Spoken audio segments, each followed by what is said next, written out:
What is going on, everybody? Happy New Year to you all out there in the Jeff Meacham Network, the greater multiverse of media, which is now, of course, Simple Reliable Studios. I am, of course, the man who hasn't hosted his own show in a while, which is why it's so bad shit. But Jeff Meacham is here. Good to see everybody filtering into the chat room. Good to see everybody waiting to be unlocked in the green room, if you will. Let's go ahead and bring everybody in right now. The man himself, the boss, Aaron Rift, is here. Noah Foster is here. Mr. Reliable Walter Cruz is here. Gentlemen, you three are all in the Eastern time zone, so you're about an hour away. Happy New Year as we get closer to midnight. But the reason you guys are here, and I'll bring Aaron up to the forefront just because he's the boss. So, Aaron, first of all, the NoDQ.com year-end awards polls are closed. One of them came down literally to the last minute. God bless you. First of all, how are you celebrating your New Year besides sitting here with us and waiting to go to bed? I was watching Mad Men earlier and playing some Banjo-Tooie on the Nintendo Switch. And once we're done with this, I will watch the New Year's ball drop, and then I'm crashing. I'm ready for bed already, but I got the adrenaline flowing. I'm excited to discuss the year-end awards and go over the results. It was a long day compiling all the results, and yeah, there was one poll in particular. I believe it was the closest poll in the history of the No DQ year-end awards, going all the way back to 2000. Like, there have been times where there were very close polls where it was tied percentage-wise, and then I would plug it on social media or whatever, and the votes would change. One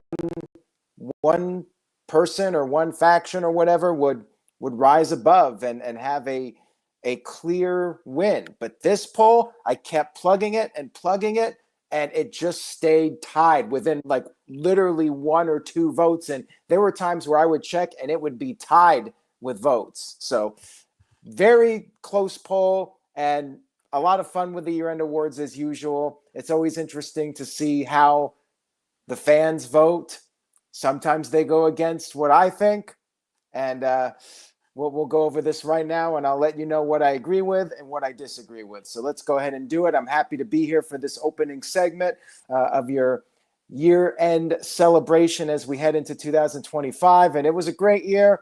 It was awesome to meet up with Noah Foster at TNA Bound for Glory. It was great having Walter on with the No DQ review throughout the year, and Jeff, of course, doing all the streams with you and meeting you in person earlier this year. And looking forward to the next visit to California. We'll meet again in 2025.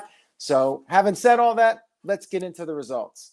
Well, you mentioned you're on an adrenaline rush. By the way, Walter, if you're still producer in JJ's room, can you add the other person in the green room besides JJ? I can't make my thing scroll for some reason. I'm not even. Yeah, I don't. Okay. I'm logged into his stuff because I don't know who's waiting. Oh, there we go. I got it. I figured it out. There we go. Virtue is here, so we got our No DQ review. Bam. Sorry about that, Virtue. Sorry about that, brother. All right, carry on. Well, Aaron, you mentioned you had adrenaline going into tonight as far as all the awards. Let's talk about the guy who took home no less than 5 NoDQ.com year-end awards this year. The undisputed WWE champion, Cody Rhodes. Finisher of the year is a rough take, I think, from the No DQ Galaxy. I don't know about Crossroads. It takes 3 of them every time. We talked about this on the review the other night. Headline of the year being Cody finishing his story. That surprised me over some of the major headlines this year. Kingdom winning theme song doesn't surprise me. Babyface also and title change. None of those really surprised me, but I do want to talk a lot about finisher of the year and headline of the year. Virtue, you have been outspoken about Cody Rhodes' run as WWE champion, especially the way it went down, against who it went down, the title change of the year, as a matter of fact. What say you about Cody Rhodes' prolific year? Well, he was one of the wrestlers that started AEW, and he had this kind of year for WWE. Yes. So I'm going to point that out first. The second thing is, I just think that it was to me, and it worked because the diehard marks, his fans, bought into it. And if WWE was going to do one thing, they got him to change it to still go through with Cody. It just felt to me it was manufactured. But in the sense, Hogan was always manufactured back then, and we all dealt with it and liked it. So it's not a bad thing. It was a year of Cody. Good for him. And it's going to make it all the more sweeter when they book him to lose that title to whoever it is. My call is still Dwayne "The Rock" Johnson, or it'd be fine if it was Roman Reigns again as well. Like if that happened, I wouldn't be totally bummed out it wasn't The Rock. But well, it's funny you mentioned the most electrifying executive in all of entertainment because he actually won his own NoDQ.com year-end award this year. He was the comeback of the year for 2024. I was voting for CM Punk. I'm not going to lie, but I often forget that Punk's headlines this year were few and far between because of the time on the injury reserves. Aaron, did this one surprise you? And what do you think about Cody Rhodes and his multiple plaques heading his way from the NoDQ.com office? The Rock winning did not surprise me whatsoever. To me, that was the biggest comeback of the year. Some of my favorite moments of 2024 included The Rock. In fact, my favorite moment of the entire year was him bloodying up Cody Rhodes before WrestleMania. So very happy that The Rock won that. And I'm not surprised about Cody Rhodes winning so much. Cody's been the guy that has been the flagship of the company. I disagree with the finisher of the year. It should have been the Tsunami, 100%. Yes. And theme song of the year just depends on your own personal taste, what you like. And overall, I think it's fine. Cody Rhodes definitely deserves it, and I'm happy for him. You know, I pointed this out on the review Sunday. The Tsunami was such a good finisher. It even finished off Bronson himself in War Games. So I don't know why it didn't win. And we were talking about it on the air when they showed the replay. I think it was Monday Night Raw, but we were talking about it on air, guys, or you guys were talking about when you were calling it, Walter, Noah, when you guys were calling it for the watch along. His ankle just compounded into itself. Like when you see the replay, he got hurt in that match. Jimmy Uso got hurt in War Games. There were some injuries in the female War Games. It was just a crazy match, but it did not get voted as the match of the year. And I'll go ahead and talk to the gentlemen that were on the watch alongs this year because they called the matches throughout this year. If it's in here, I don't think I put it in here. Well, caca. Okay. Well, then we'll just get that. Just kidding. I'll find the graphic and we'll do it later. Jeff. Yes, sir. I did want to add something. I also disagree with the other category, headline of the year. As big as Cody finishing the story was, I mean, come on. Vince McMahon resigning was the biggest news story of the year, and it shouldn't be anything else. So Cody winning the story in no DQ history. Yeah. Aaron, you're right. And the reason why some of those awards that don't win it is because fans, the core group of fans think that if they ignore it, it'll go away. You know, like a Chris Benoit thing. But you're right. That was the winner. Definitely Vince McMahon resigning. I agree with you. Too. I think that brought more traffic to you than when CM Punk did his pipe bomb in 2011. Well, let's not get carried away, but it did some big numbers. I will say that it was a huge story, and just the long-term impact it had on the industry. Cody Rhodes winning was a great moment, but Vince McMahon resigning changed everything and changed the business. No, it's and the continued evolution of that story going back 2 years and the final concrete resignation this year. I don't think there'll be any story. And again, I said this in 2007 when we talked about it when the Chris Benoit thing happened. I said it when Vince retired 2 years ago. I don't think any story is going to top that in our fandom's collective history. But the story, the headline of the year, did not win match of the year, Aaron. And Virtue, I remember you and I going into a debate about this as far as the match of the year and the moment not being what it was. The match of the year, according to No DQ Galaxy, was for the AEW World Championship this year. The final countdown, Bryan Danielson defeating Swerve Strickland at Wembley Stadium at All In. Guys, you were on the call for All In. And that moment, and I'll go to you guys first, and I'll get Virtue and Aaron's thoughts on that. From what I see here, it's the only AEW winner of as far as matches. Let me see if there's anything else in here. I don't think there's anything else AEW, but definitely a big one, match of the year. Actually, MJF And Bryan Danielson won in 2023. Okay. Well, okay, you're right. Brian did, but MJF I want to talk about because that's our guy. But I want to talk about the award he won. But let me talk about match of the year with Noah and Walter. Go ahead. Yeah, that was a hell of a match. Like I really did not expect Bryan Danielson, to win that match. Like, but that was one that I'm glad I got wrong. Yeah. Like Noah, when he actually won, like I almost did. Like, the fact that he won, I was like, wow, he's gonna be on this historic run and the fact that everybody, all those rumors and stuff about his neck was there, it like made it so real. Like the fact that they gave him that last run, I was like, that's cool. That's like awesome. But that might be more. The ending might be more of a moment of the year than as opposed to the whole match being the match of the year. yeah, if there was something outside of like the headline, if there was like a story or a storyline or whatever, or feel good moment, I think that wins hands down. Yeah.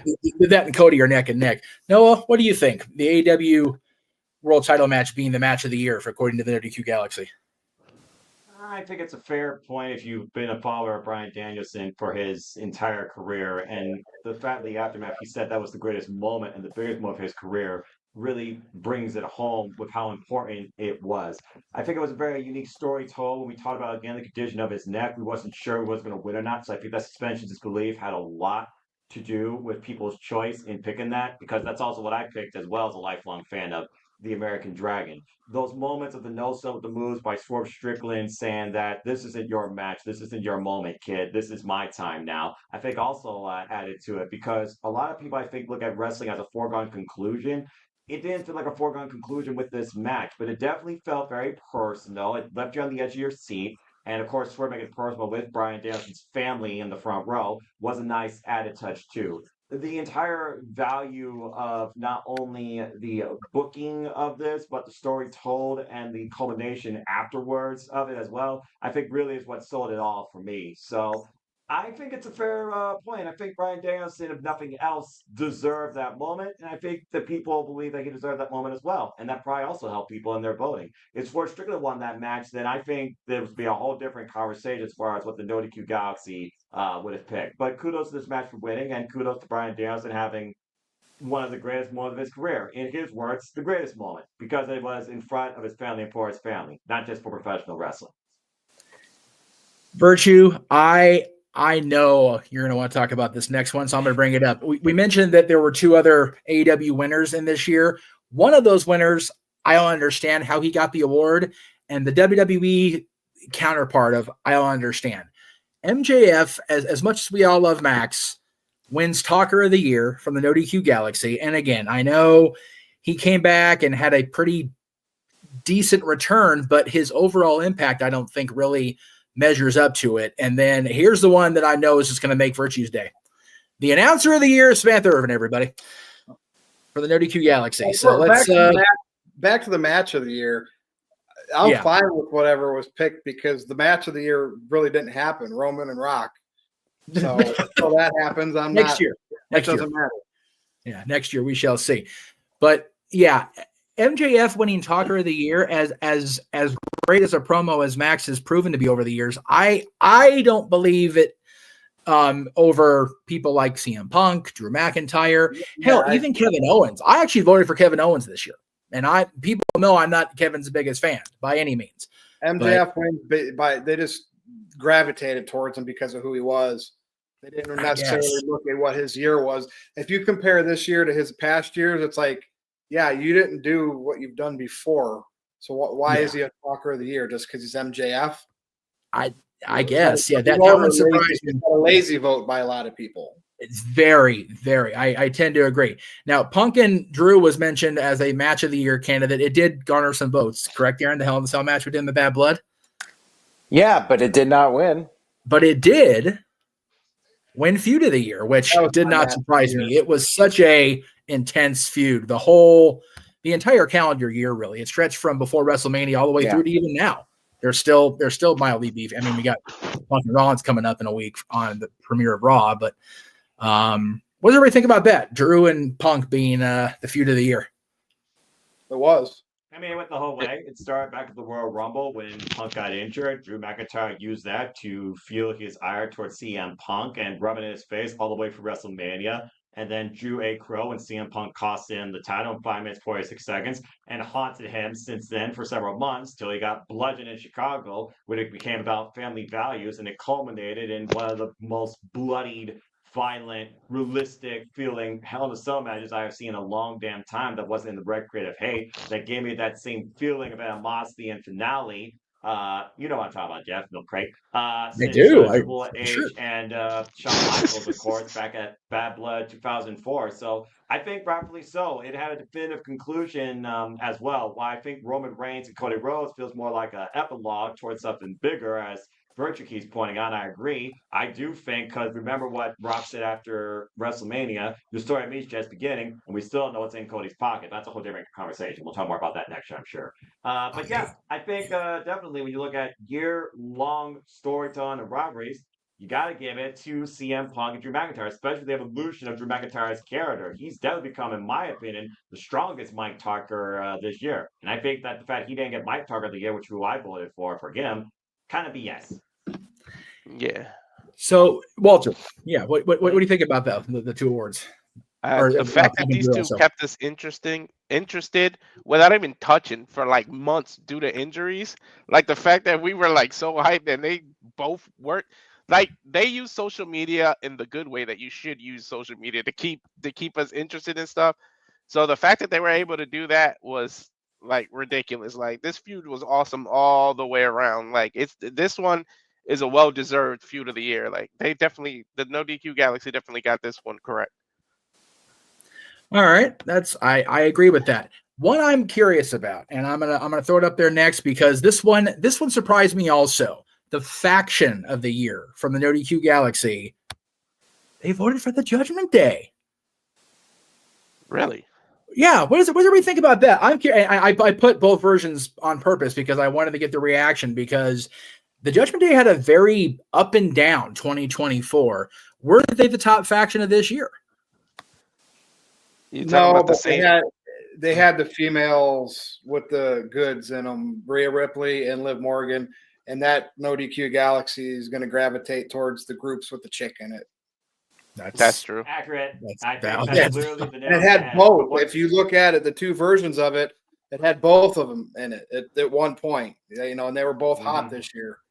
So that's true. Yeah, female looks, and they're good wrestlers. You know, don't get me wrong. Go ahead. How are you the faction of the year when pretty much Liv is the only one winning our matches? Everyone else is pretty much losing their matches. Like you defended the titles twice in 4 or 5 months? Like seriously, maybe 3 times. The third time is when they lost it. Like how are you? Even pointed that out on Raw last night too. That's a good point.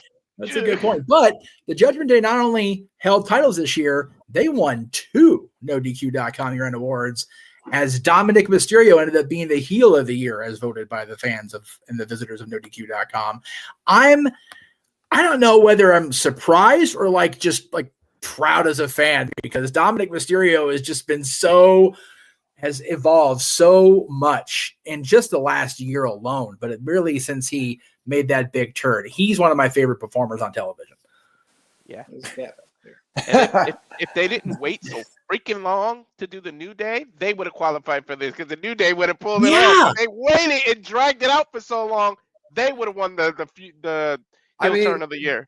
But if we're honest, Rock was the heel of the year, but it was too short. It wasn't long enough. But he wasn't. Yeah, he wasn't around the entire year, which definitely hurt the vote, I guess. But and he gets cheered. Yeah, I was gonna say Rock gets cheered. Dominic and the New Day, there are no cheers. It's just not happening. Literally. Yeah, but one guy who definitely does get cheers besides the babyface of the year, Cody Rhodes, of course, is the recipient of catchphrase of the year. No surprise, at least for me. I voted for LA Knight because that's my friend, but Jey Uso with Yeet, catchphrase of the year. It was such a hot catchphrase that WWE almost had to stop using it earlier in the year. It was like a lawsuit or a pending some sort of action or whatever. But Aaron, what did you think of Yeet winning the poll? Yeah, I'm fine with that. I mean, you got the crowd into it, and Jey Uso is a bigger superstar than he was a year ago, and you can attribute that to Roman Reigns and the Bloodline storyline. Jay had a tremendous year, so I'm glad he won something. And, Drew McIntyre is feuding with Jey Uso now, and Drew McIntyre should have been talker of the year. I definitely disagree with that one. With all due respect to MJF, it should have been Drew McIntyre. Yeah, had Matt. God, that's really dark. Jesus, had Max been around, the entire year and actually had compelling television to talk about, he probably could have won. MJF can win that award. We can name that award the MJF award if we really want to. He's that good on the microphone, but he didn't have a lot of compelling stuff to go over this year, whereas WWE provided multiple people that opportunity. So right, and Dominic Mysterio, he stepped it up as a heel. Judgment Day had a good year.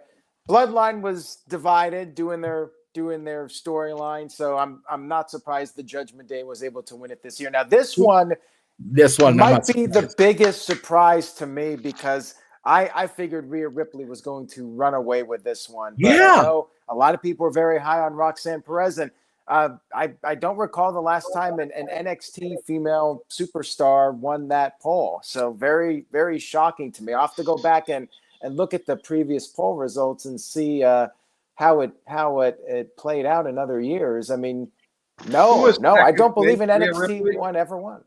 I do, and I tell you what, her Pop Rocks is better than Cody's Crossroads. Well, yeah, by a lot. She did 5 though to Lola Vice at Heatwave, maybe a little bit of overkill. Yeah. Aaron, has any NXT thing won an award in the No DQ besides Match of the Year or even pay-per-view of the year? I don't think it has. Sometimes Match of the Year. There were a lot of pay-per-views and Undisputed Era won. That's true. Tag Team of the Year a couple of times. Okay. Yeah. I always forget they were only in NXT together. Like they didn't even get to the main roster before they left. That's crazy to me. But anyway, pay-per-view of the year. You mentioned that. We'll go ahead and talk about that right now because it was WrestleMania. I'm not surprised. WrestleMania tends to be the winner unless somebody or some show really steps up their game. But for me this year, WrestleMania really hit every point it needed to hit both days. Yeah, absolutely. And AEW had a lot of great shows this year, but WrestleMania is the Super Bowl of wrestling, so I'm not surprised that it won this year. And I think that All In came somewhat close. Well, not really. WrestleMania won with 66% of the votes. Okay. Yeah. All In had 17% at second place. So yeah, WrestleMania, it just has that brand name, and if WrestleMania can deliver, nothing can really touch it. I think WrestleMania was the. Go ahead. I'm sorry. I just said I'm biased because I went, so biased. Well, Gary, same thing to me 2 years, two WrestleManias ago. Like everybody kind of farted on the second night. I enjoyed it, but I was also, sitting pretty nice in the stadium. Breakout star of the year actually surprised me, and I thought it would be somebody else, but Jacob Fatu finally debuting in WWE on the main roster in 2024 garnered the vote for the No DQ Galaxy. Anybody else surprised by this? No, Jacob's awesome. He came in and he's just immediately a star. I'm not surprised whatsoever. I think he was a great choice to be the breakout star of the year. I mean, this was a breakout year for him. He might have another one next year. We'll see what happens. Or this year in about 35 minutes. Yeah, crazy. It's almost that time, guys, back east. So let's talk about another one that didn't surprise me whatsoever. And God, I hope this changes for him in 2025. Most underutilized star of the year, Ricky Starks. Like, how can anybody else be considered for this after all the headlines just on NoDQ.com's page alone, Aaron? Yeah, I mean, that's a sign right there. He is somebody that they have perhaps dropped the ball on, and we don't know what's going on behind the scenes, but he should be on TV. He should be a focal point of AEW. He's a great talker, great personality, and I don't know what's going on with him other than they've put him on ice for whatever reason, and I don't know if he's ever going to be brought back or not, but yeah, he deserves better. Virtue, what do you think about Ricky Starks' future? Do you think AEW actually utilizes him, or is there any chance he gets picked up by the big company? He just needs that contract to expire. so he could go elsewhere. Even work the Indies for a while. WWE, you know how they are with that, especially going forward. So I'm pretty sure they'll scoop him up. He's Cody's buddy. Look at the success that Cody's had going back there. CM Punk, to a point, Jade Cargill. I mean, she got hurt, but she was tag champ twice. I don't know, you can go back to WWE a second time, or from AEW as a first time in Ricky Starks, and you can be somebody. They're not going to use you in one company. Might as well use you in another. That would be funny too if he wasn't WWE and like he was out there with The Rock at one point for something. WWE could capitalize on, like, make fun of what happened with the Adam Copeland promo.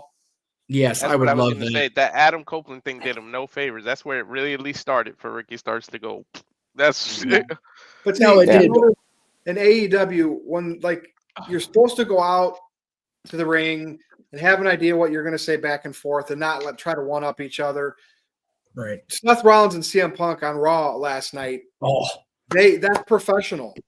They knew, and fans bought it like they were really pissing each other off when they were making money. That's a prime example of how AEW fails. No, you're right. No, think about the similar style interaction that Punk and Hangman had. That exact same style of heat and ferocity between the two of them. No business. Raw next week, main evented by that match, is going to do killer numbers. Yeah. Guarantee it. I wish there was a promo of the year award, and I wish it didn't happen yesterday, Aaron. Because damn, Runaway, great. And again, recency bias. Noah, getting back to Ricky Starks real quick before we move on to the next award. You were helping me, check out the early NWA stuff that Billy Corgan was doing when he first purchased the rights to the company. And Ricky Starks was on that show. And, Aaron and I tried very hard to get him onto it for an interview, and just it didn't happen for a variety of reasons. And now, of course, he's, doing it in purgatory. What do you think about Ricky Starks for 2025?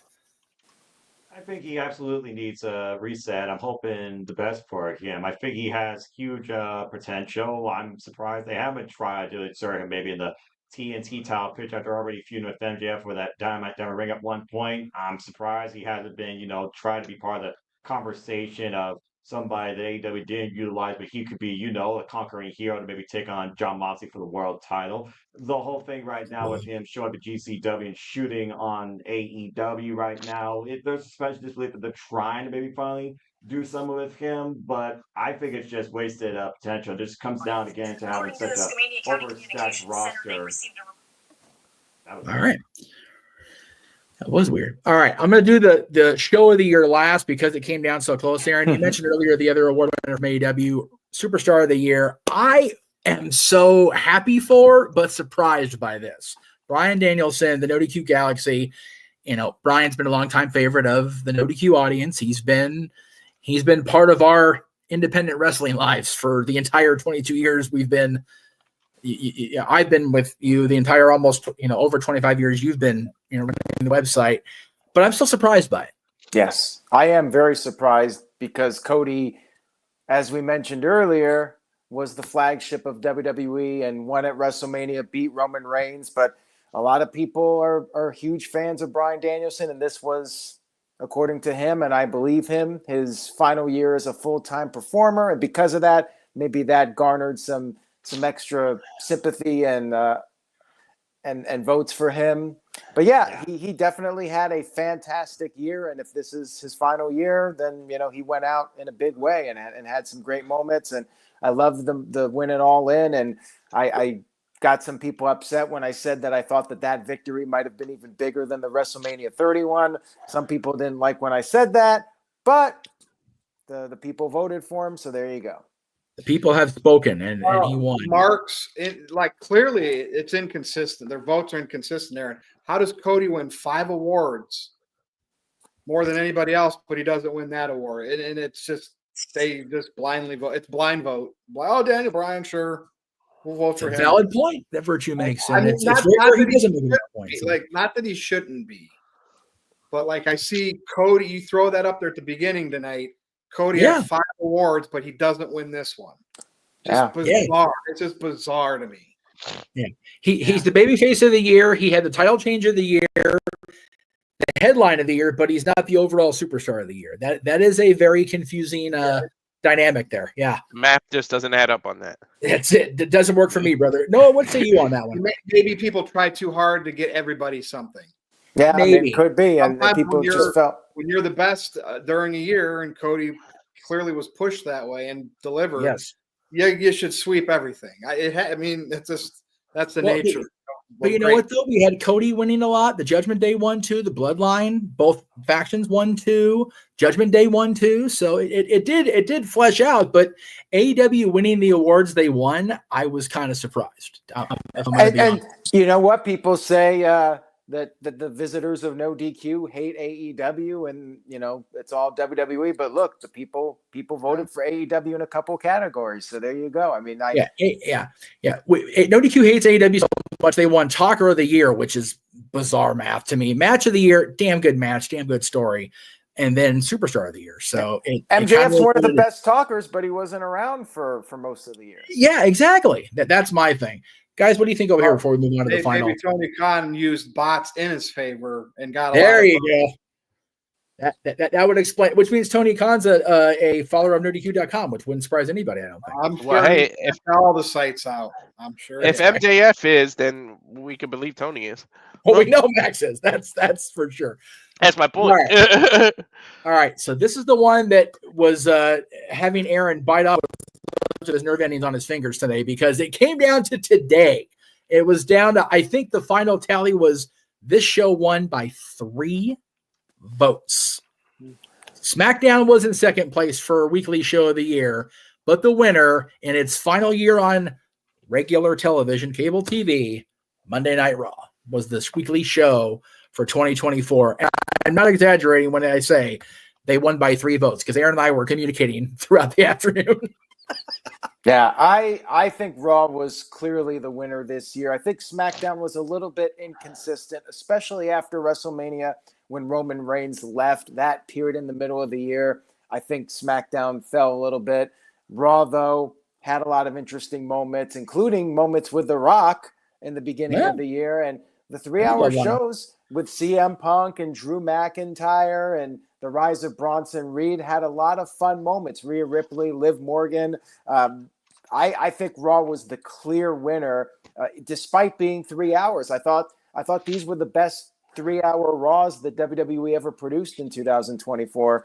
So yeah, Raw was definitely my winner. No contest, but man, closest poll I think in the history of the No DQ year-end awards. People were just right down the middle with both shows, and WWE's on fire.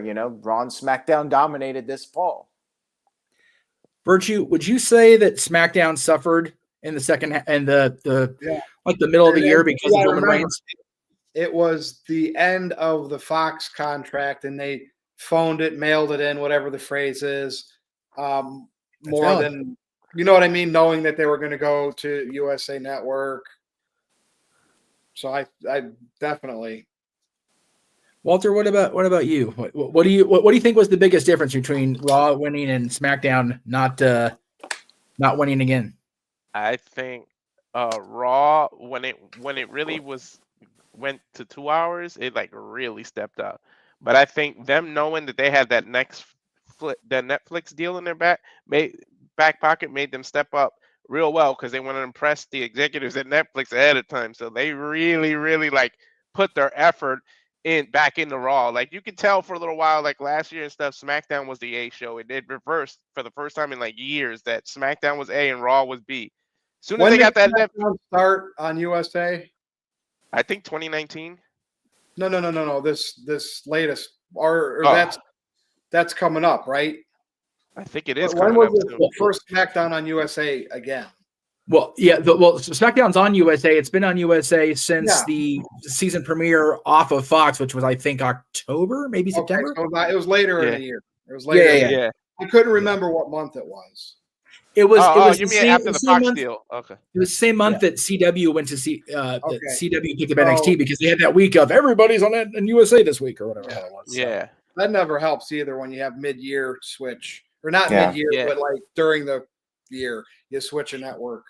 No, I that- agree. It seems to be better when the mid-season replacements are like mid-TV season, like coming up in January, February. Like there were some TV shows when I was a kid that really hit as a mid-season. I one of the ones I remember, like Buffy the Vampire Slayer, was a mid-season replacement. Ended up, doing big business for WB. So, but yeah, having it happen in the summer or going into the new season just hurts things, at least for me. Noah, we'll round it out with you on the awards before we let Aaron go memes. I think Yeet is justified. Breakout, I would have given Obafemi or Joe Hendry. Roxanne Perez, the hardest female worker, and she even was used to help train and guide the main roster of talent like Rhea Ripley. When you got a two-woman show on Monday Night Raw, people like Mommy. I guess people like to watch Liv Morgan. So Judgment Day winning don't surprise me. I would have given it to the Bloodline because Solo Sikoa turned the Bloodline into a whole different evolution that I didn't think it could hold up to, and it carried on through.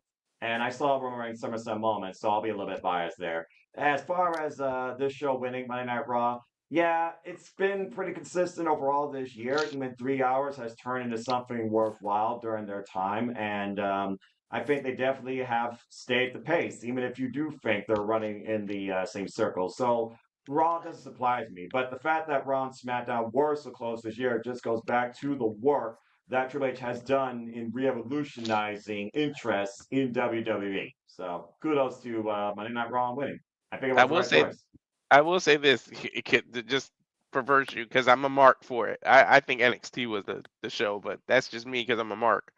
Well, one point, Walter, I would have been a mark like you, but it lost me a lot. It restored a lot of faith in me later this year, but it took a whole damn lot to get to that point. And I think a lot of people were also like that. It's kind of like the Bryan Danielson thing for wrestler of the year versus, male superstar or babyface or whatever. There's that favoritism considering that, okay, maybe you can't vote for Bryan Danielson again, but you followed his career, whether you're Ring of Honor, whether you're NJPW, whether you're WWE, or whether you're AEW, or someone else in between, PWG. So, it really just comes down to subjective analysis, or people chose to just try and be like, I'm going to give a little bit of everything to everything. But really, it's just one of those things where every year I look at these awards.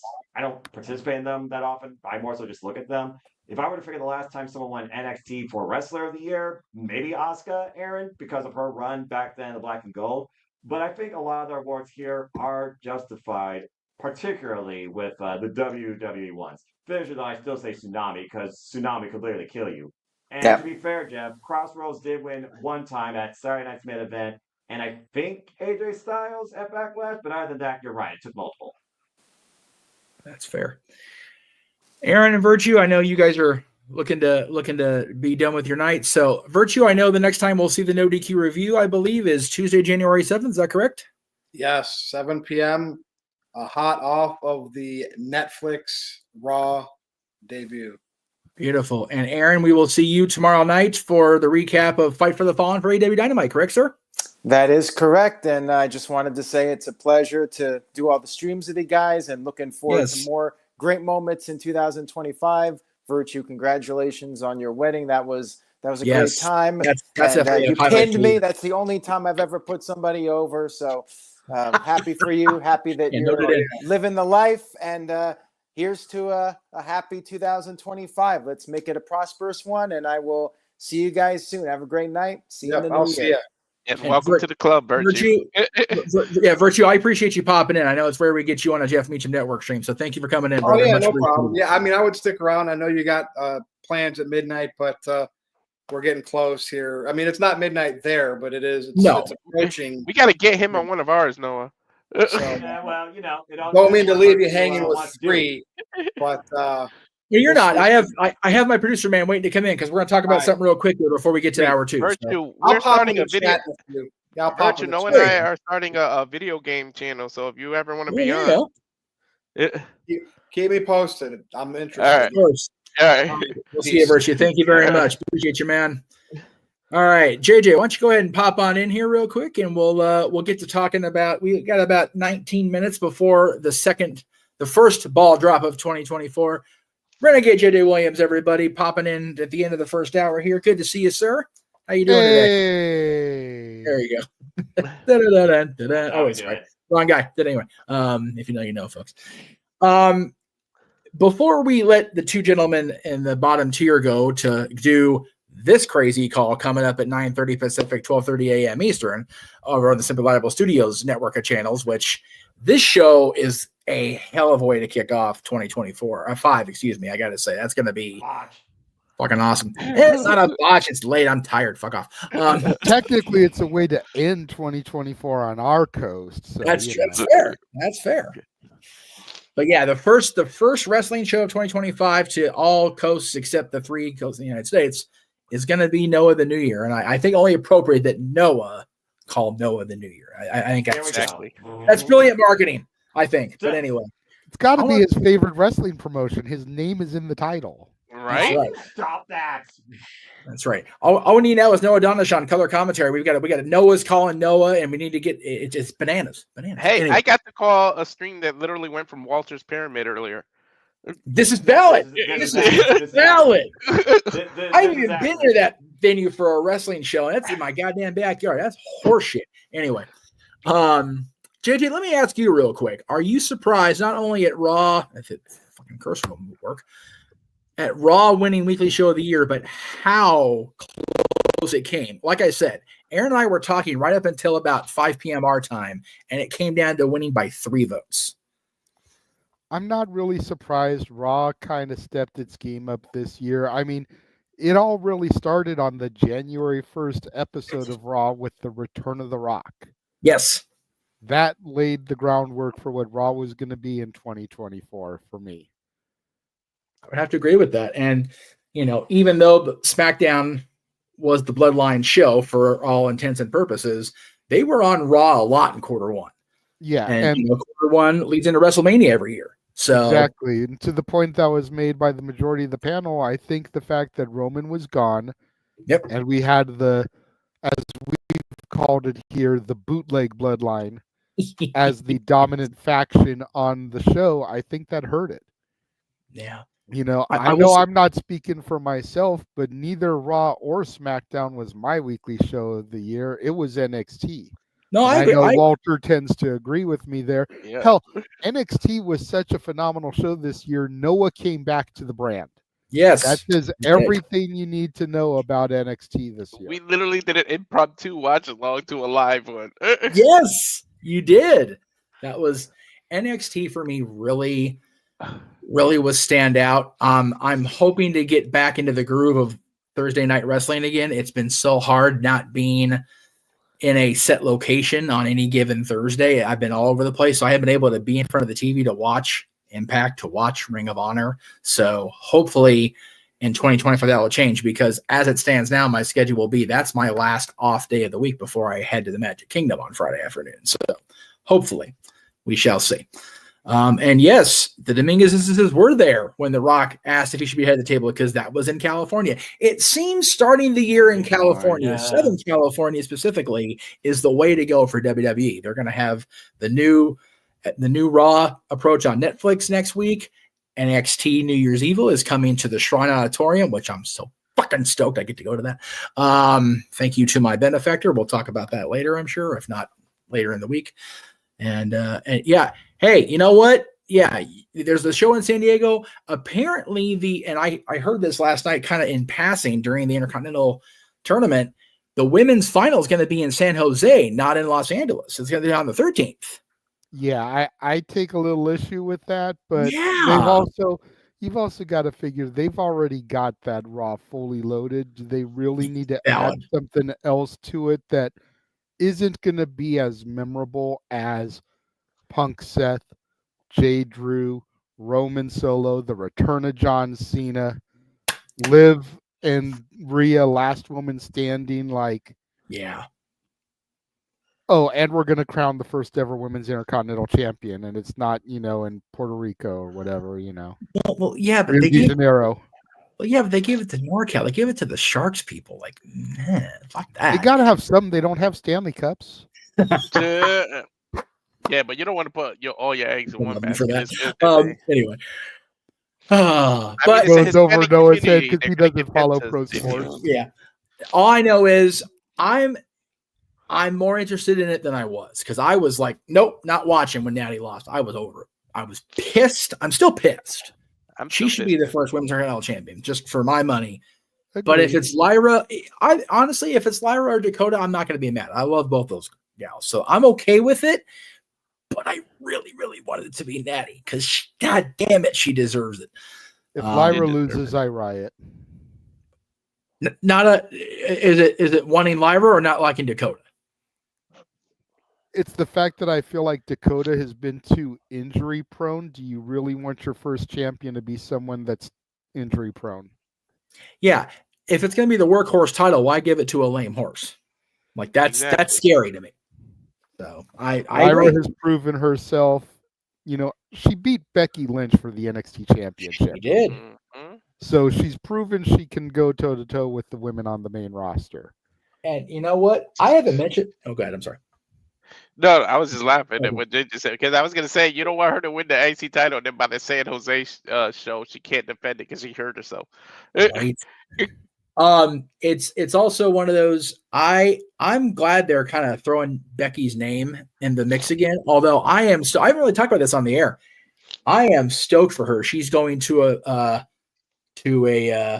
world where no man has gone before, if you will. She's going to be part of Star Trek, which is freaking cool to me. Like people people either going to love or hate Star Trek, but I've always been a lover of Star Trek. And the fact you can get your hand to do that, I can do it on this hand. This hand gets a little sideways. But I'm a huge Trek fan. I'm a huge Becky Lynch fan, so I am all about the cross promotion. I know you guys Under just scared the living shit out of me. Like, woo! We got there's lightning and thunder back east. We got the pyro going off because my neighbors just have to have a reason to set pyro off. Gee, I wonder why. Hey, ole, very good. Yeah, settle the fuck down out there. Thanks. You're scaring my lack of dog. You're scaring me. Noah, let me ask you first, and then we'll kind of lead through this as we transition to the second hour. But I do want to bring this up before you guys have to go for the call of the Noah show. Let's talk about it, because other than a brief run on what is now known as the Paramount Network, of course, TNN, Spike TV, whatever you want to call it this week, but it is now the Paramount Network. Monday Night Raw is leaving USA and cable and regular quote unquote terrestrial television forever after last night's show. So I want to get everybody's reflections on Raw. I'll talk to you two guys first, since you guys are going to be bowing out, and then as we transition to hour two, I'll ask the Greg Cherry folks when they come in for hour two. Noah, what are your favorite memories of 3 decades of Monday Night Raw? Good Lord. Well, I was definitely grew up in Attitude Era child, so there was a lot of fun and wild moments there. Some I probably shouldn't have saw, some I didn't understand at the time, but they were great. I think for me, definitely when Undertaker and Kane shattered the ankle of Vince and Stone Cold nearly shot him in the head. I thought that was a rather insane moment. The smoking gun belt. You go on through the Attitude Era, though. You look at the arrival of John Cena during the Lottery.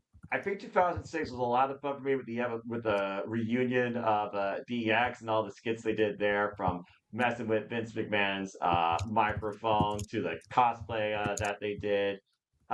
Definitely the Shield and the Wyatt family feud was one of those big moments I thoroughly enjoyed. The evolution, the arrival of the Yes Movement. And honestly, Monday Night Raw for me, it was the stage of promos. Well, I always consider SmackDown the wrestling show. Raw was always the stage for promos. I still go back and think about Undertaker and Shawn Michaels promos heading into WrestleMania 25 and 26. And to that day, those two matches and storylines are two of the most compelling storylines I ever got to see as a fan, with one of my all-time favorites. Shawn Michaels is still one of my GOATs in my top 5 of all time. But yeah, I mean, there's been a lot of fun with Monday Night Raw. Of course, Lita and Trish Stratus putting women's wrestling on the map, even though it was called Divas at the time. Those two actually gave me something worthwhile to call women in WWE and wrestling in the same sentence that could actually go up there with what I watched in Ring of Honor at the time, Ring of Honor, or with what TNA became. But yeah, there's a lot you could really think about there. If I were to pick one person that always owned the Monday Night Raw stage, whether by hostage or whether by just pure booking negotiation, it's a toss up for me between Paul Triple H Levesque and John Cena with everything that they did. So, but yeah, I enjoyed Monday Night Raw for a period of time while I was on network television. And I'm curious to see how they handle now with Netflix, considering that, again, Netflix is a whole different animal. So, good Yeah. luck. Walter, what about you, sir? Yeah, I loved Raw, every bit of it. I'm gonna show my age here. To this day, and I know it's gonna probably one of my favorite matches on Raw ever was Bret Hart 1-2-3 Kid for the Yes. WWF Championship in '93. Like I remember seeing that when it actually aired. Like one, it's very rare to get a WWE, WWF, whatever you want to call it, title match on Raw. Then you had a main eventer like Bret Hart going against 1-2-3 Kid, like, and he came within a fraction of a second of winning that match. Like when he Yeah. did that moonsault off that damn rope, I said, dude, are they gonna actually do this? Mind you, this is '93 or '94, so I'm 10 or 11 years old. So like, Yeah. I was like, are they gonna actually do this? And Yeah, then it they was- didn't do it, obviously. But yeah, that's one of my favorite. You got the whole Razor Ramon 1-2-3 Kid thing for the money. You got Yes. like I'm old school. The whole like I understand we joke and we say the new generation stuff was like a bad time to watch the pay-per-view, but Raw had some great moments. No, The it fact did. that there was like Undertaker, Shawn Michaels, all these people were on the very first Raw, and they kept doing the 20th anniversary, the 30th, the 10th anniversary, the 20th anniversary. Like that stuff was so fun to me. Yeah. So like yeah, Raw will always hold a special place to me, and I got to see a lot of them in person. Like when Edge threw the WWE spinner belt in the river, I was there live when Jeff Hardy came back, all that stuff. So like Oh wow. a lot of Nice. those kind of moments are stuck with me. But yeah, right, Raw meant a lot, and like I always liked Raw better than SmackDown when SmackDown first debuted, but SmackDown did step its game up since they went live in 2016. But yeah, Raw will always.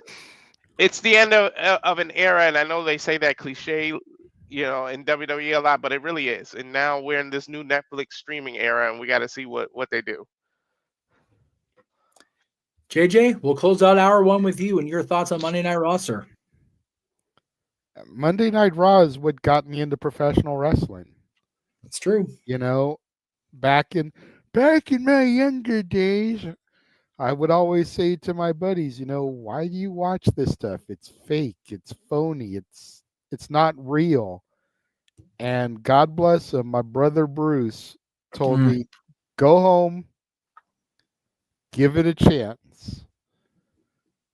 If you don't like it, you don't have to watch it anymore. And it was the road to SummerSlam 98, the highway to hell, and I was hooked. You know, my first live event was the Raw after WrestleMania 2000. God, what a crazy period of time that was. I was at Mania the night before. Yeah. Bananas, dude. I may have been in that Raw. I never remember if I was. You got to see Ice-T wrap the Godfather and D'Lo Brown to the ring. I got to see Eddie Guerrero defeat Chris Jericho for his first WWF championship. There you go. Yeah, you win. Fuck off. Anytime a Raw was, except for kind of recently, but anytime a Raw was after a WrestleMania, those are some special Raws, man. Yeah, Yes. they always were, you know. I mean, There you go. Raw was the Austin McMahon story. Yeah, absolutely. Raw was the reign of terror. Raw was the home of the most electrifying man in all of entertainment. Raw is the show where Cena got the booze from. Yeah. Because it's when we started getting him shoved down our throats. Yes. When he We're was losing tucked away lower on SmackDown, he was good. When he got drafted to Raw, Yep. it was like, nah, man, get him back over there. We don't want him here on this show. It's like, nah, you're SmackDown's guy. We like you over there. Just stay there. Stay there. Yeah. The debut of Jericho going toe to toe with The Rock. You know, so many Jericho. great moments from Monday Night Raw. And I don't know if anybody else picked up on this, but when they were showing the highlight package last night on USA Network, did y'all notice how they made sure to throw in Edge, Jericho, Sasha, Ambrose? Yep. Like, I wonder what this is supposed to be a shot at. Right? Yeah. It's like, yeah, they're in your company. Remember where they were made stars. Yeah. And the last moment of Raw on USA is both Punk and Rollins throwing AEW and Vince under that big, long luxury bus. Woof. Yep. That was rough, but one of the best promos I've ever seen. So good. Well, gentlemen, I know the lower tier is getting ready to go kiss their wives or kiss the mamas for the ball drop. So thank you to everybody for this first hour. JJ, we'll see you very likely at the beginning of hour 3. So thank you for popping in and filling in conversation here. If you need me to stick around to keep the gentleman in the green room in check, you know where to find me. We'll definitely need you for that come hour 2, and we'll get to that in a moment. We're going to close out hour 1 now. Say Happy New Year to the folks on the East Coast of the United States and everybody east of that who's already in 2025. You future bastards, you. We love you people.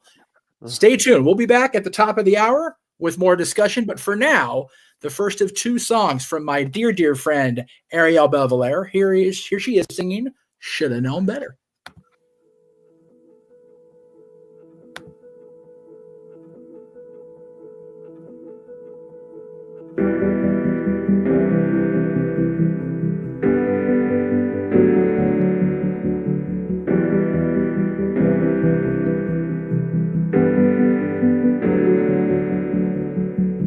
Making all your promises, making me believe in you. Everything you said to me, now I know it wasn't true. I'm holding on to what we had, as I'm letting go of the past. You don't know better if I let you.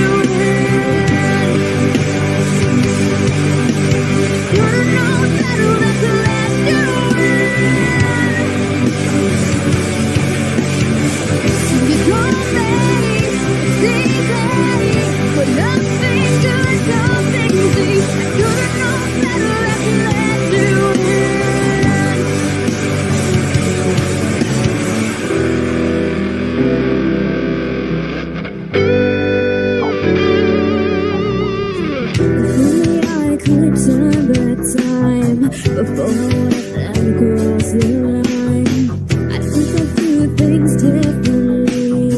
It's the reason part of me. I'm holding on to what I have, as I let go of the lesser half. Don't know better than to let you in. You don't know better than to let you in. You told me it's easy, but nothing good comes easy. I could've known better than to let you in.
Good evening, everyone.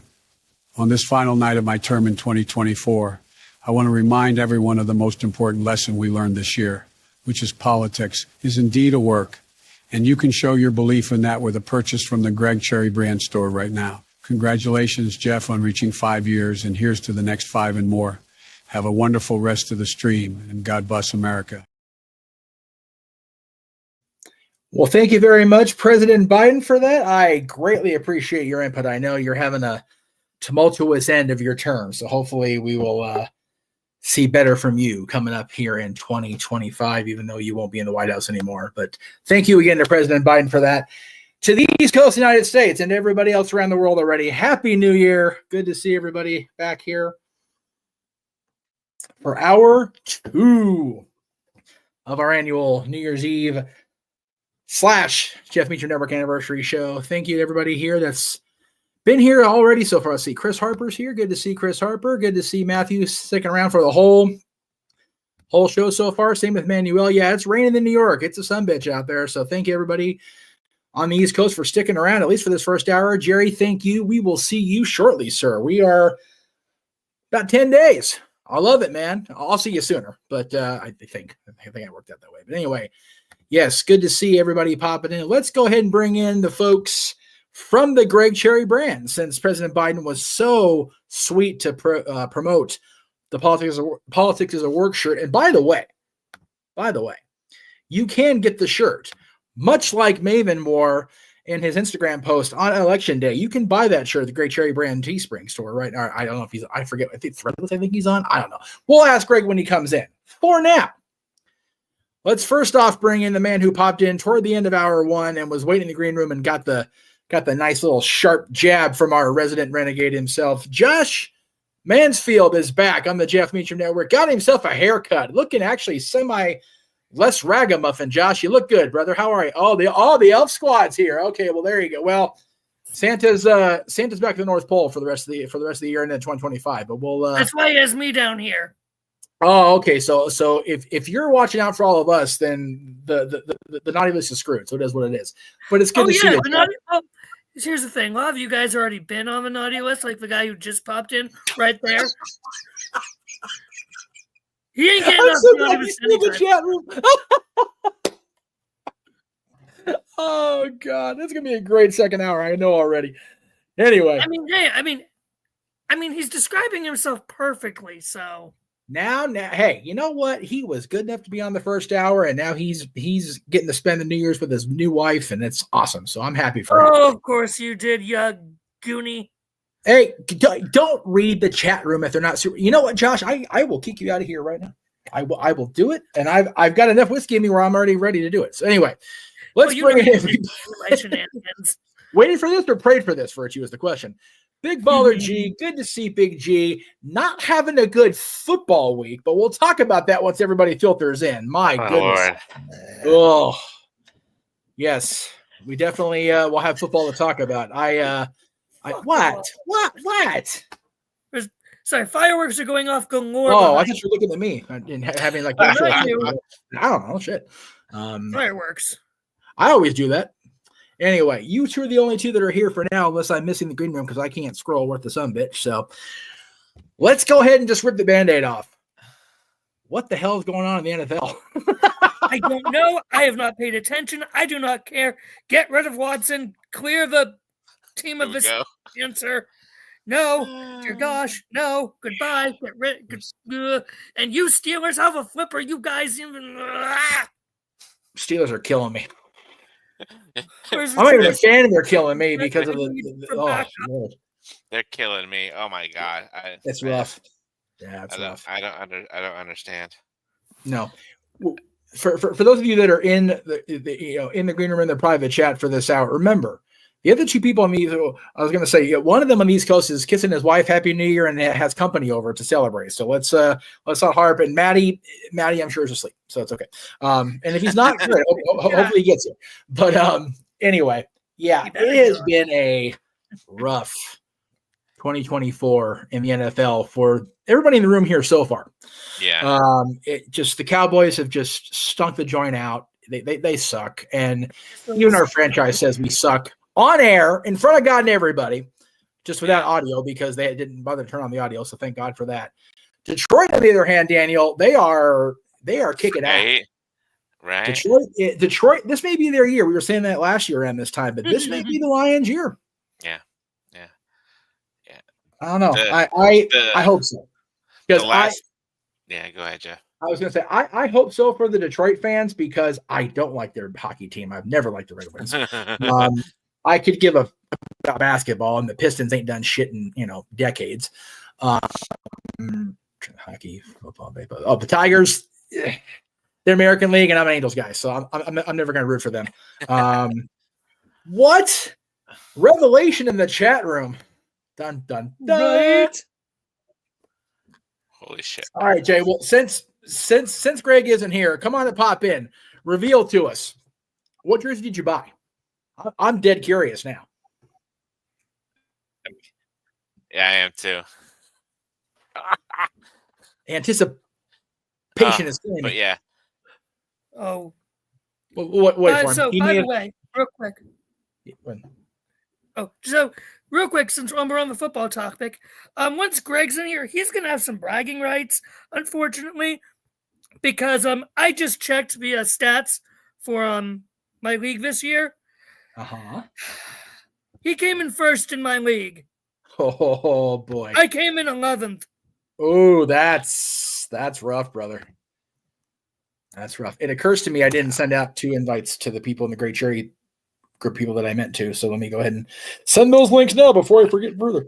Good thing is, I was tied in 11th with Maddie. Well, there you go. Who I beat in the last game. Oh, jeez. Okay, let me make sure this one gets out. This is the important one. I got the right link here. Anyway, like Chris said in the chat, I still have faith in the Steelers, even though we had a crappy 3 weeks. Well, you have to. The loss. I mean, the Eagles. I kind of suspected, because the Eagles, they're tough. The Ravens, I was expecting a even game because it's an AFC North rivalry, but and then the Chiefs. I'm gonna say it. Fuck the Chiefs. I am over the Chiefs. I am so over the Chiefs. And I'm overseeing Kelsey's face outside of the football games. I'm just so everywhere over the Chiefs. again. They remind me of.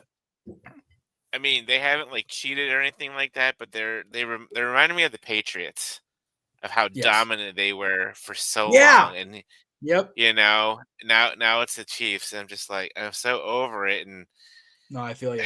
I don't know, but we play the Bengals Saturday afternoon or Saturday evening, right? And then I know Greg said it too in the chat. It disgusts me, but I have to root for the Browns to beat the Ravens. Yes. Well, on Saturday to get that number 1 to win the AFC North. Well, first of all, let me bring in the guy I thought was asleep. I was sure he was asleep, but he wasn't. Matty Laws is here. Matty, good to see you, brother. I'll go ahead and push the button, JJ. I got it. There he is. Matty, good to see you, brother. And then, to the surprise of what I'm sure will be many, since we're talking about the Cincinnati Bengals anyway. Is he here? He is here, Josh. Oh, my God. If I can just get the mother thing to scroll. The legend.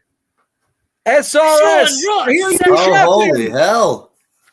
How's it going, fellas? Happy New Year to all of you. Happy New Year. Now, I always forget where that stupid East Coast line is. Are you in 2025 yet? Yes, I am. Well, then Happy New Year to you. There you go. Yes, there are parts of Kentucky, I think maybe Paducah or something, that are Central Time Zone. It's like the very, very, very corner is Central, but other than that, the rest of the three. Name. I'm here for that shit. I'm here for it. Oh my God, that's great. But yes, I wanted to make sure you came in because I know that everybody in the Greg Cherry circle has had a interesting football season between college and pro. And I know that you were the Bengals. God, if you listen to the Jeff Jarrett podcast, my God, poor Abyss is just getting lit up like a Christmas tree from Conrad and Jeff because of the Bengals woes. But what's saying you about? It's still interesting. It's the last week of the season, and they're keeping it up.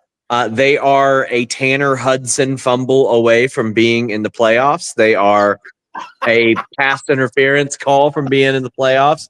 They are a Will Lutz field goal miss away from being in the playoffs. There you go. They are like not only that, they are like a few things away from competing for like the division, not just being in the playoffs. Like there are 3 games that if just like a couple different things would have happened or one thing different would have happened, they would have won. And I mean, literally all they had to do was get one stop against the Washington Commanders and they won, and they couldn't do that. Yeah, well, the Commanders are screwing everybody's pooch, and I don't like them anyway because being a Cowboys fan. So in many ways, but let's go ahead and bring the man who has really brought all of us together. People give me credit for bringing everybody together, but it's this man here, Greg Cherry, who has brought everybody in this particular version of the room together. Greg Cherry, thank you for coming away from your New Year's party. We appreciate you popping in. But yeah, without Greg Cherry, Cherry popped in. Cherry popped in. There you go. Sean's on the ball. To answer the chat, I did put the invite out to Denise. She's busier than all of us combined. That woman is insane, and we love her. So let me put it this way: I have been trying since before I was on Quizzlemania to get Denise on our show. Yes, that was 3 years ago. Yes. Now, I fully intend, if Denise is at New Year's Evil, I will do everything I can to make the double pitch, because we got to get Denise out on something of ours. We have to. Because where is New Year's Evil? Is that LA? The Shrine Auditorium out here in LA. Okay. Yeah, I've never been there. My dad went there years ago. I thought it was for the Oscars, but it was some concert like 50 years ago. I'm like, God damn, that building's old. But yeah, they had the Oscars there for a few years. The Grammys were there, and it's such an historical venue, and I've never been there. And I had a friend hook me up with a ticket. I was like, well, shit, I'm gonna go ahead and go. So I won't be at Raw. And I know Denise is going to Raw because it's at the Intuit. I don't know if she is actually. I'm not sure that she is. She was hoping to, but I don't know if she is. Well, it's so expensive, Sean. Like it was crazy. And they're not doing comps right now. I was dreading asking for comps for MSG because I just knew that one of the PR guys would go, "Oh, haven't you heard? Fightful reported that we're not doing comps anymore." Oh, right. Oh God. So fortunately, I was the GCW guys invited me in, which was very nice, and it was cool to watch a show at MSG. Yeah, it's that's my bucket list, and we'll talk about that kind of stuff later. But man, I hope at some point, relatively soon, the Kings schedule a game against the Rangers at the Garden the same week WWE's there. I can just boom knock them out 2-2 in 1 of course. That'd be nice. That'd be nice. But yeah, let's get back to unfortunately the dreaded $250 for cheap seats is bullshit at the Intuit Dome. That's awful. That's like Lakers prices for a Clippers game. What are we doing? Anyway. Wait, did you say Lakers? I said Lakers. Cavs beat the Lakers tonight. Woo!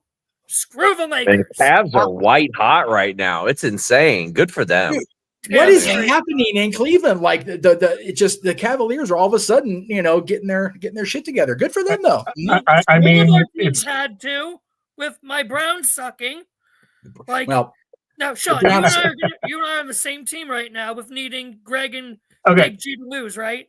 I mean, listen, I wouldn't need anybody to lose next week except for the Broncos. Had the Browns, I don't know, maybe don't play a quarterback that has 1 touchdown and 10 picks in his career. I'm sorry, and I still have to get a jersey.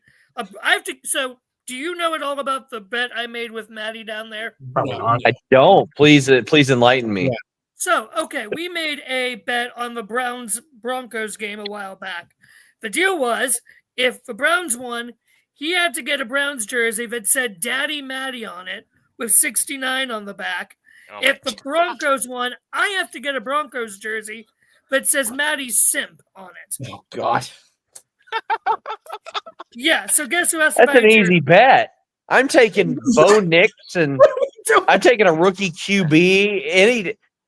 Listen, I would Fair, take. at the beginning I of would the take. season, I was still cocky. I would take the memory of Russell Wilson over any quarterback the Browns have. All right, In my so defense, I made JJ, it you're when in I the was green still room. cocky. Do me a favor. Screen cap Sean's reaction, that whole facial thing, because every time somebody says something obnoxiously stupid, we're throwing that face up. That was the best thing I've ever seen. God I damn can it. only I would imagine never what make Sean that bet. I would Reese's never have been. bet on the Browns to do anything. Yeah, You I know- would have been the Browns. I live in fucking Cleveland. Like, oh, I was going to say that. I will say this: the eternal optimism that Browns fans have is something to be admired. It's something to be psychologically studied, but it's something that needs to be admired. Not me, man. Like I'm sitting here, like I'm so frustrated with a 9-win season. Like I would give anything to have a coach like Mike Tomlin, where his bad years are 9-win years. Yeah, like I would. This is I would give anything Denver's for that. first 9-win season in 8 years. I'll take it. Yeah. Here's the thing with Pittsburgh, and there's a ceiling with Mike Tomlin, and it's been that way for the last 10, 12, damn near since their last Super Bowl appearance. Yeah, there is a ceiling with Mike Tomlin teams, and that's why I think the Bengals are going to beat the Steelers this weekend. I do. I think it's probably going to be. It's probably going to be a 10-point victory. I'm just going to say it now. I don't have a ton of faith in Pittsburgh right now. The only football game I care about is Notre Dame, Georgia. That's the game I care about because College football is dead to me right now. I've seen the Steelers win 2 Super Bowls. Honestly, if they never win another one, it'll suck. But I've seen it. I want to see my Irish win a national championship. That's all I give a shit about. Well, let's talk about college football because pro football has just been ruining all our lives this year. Sean, you haven't been on a stream since I talked about this, but to have our franchise player verbally, shown as it sucks, it's like, oh God, Dak, just take your money and go home. Like, fuck me, damn Cowboys. Jerry, advocate the power. Anyway, college And then football. you released Zeke today. You know what though? Jerry's post was actually kind of nice about Zeke. I will give Jerry that. Zeke wants to go win a championship. I don't blame him for being vocal about that. He came back to Dallas, and it's not going to pan out. As long as Jerry Jones is anything on the hierarchy below owner, they're never going to do fuck all ever again. It's not going to happen. I said it and I mean it. I mean, I got to witness that finish, that punt situation against the Bengals in person because that was the day of the AEW ticketing event. And I was like, yeah, I'll go out there and then go to that game. It was incredible to see that implosion live. So you've been in Jerry's world for a Dallas game. What I have. It, honestly, game, which, is what it is. It was the most comfortable I've been watching a football game. It made me realize that my team is a poverty franchise because it's a concrete slab with a 100-yard field in it. That's it. No, Sean, you and I, have so much commonality. My dad was born in Cincinnati, so our two teams are the Cowboys and the Bengals, and it's just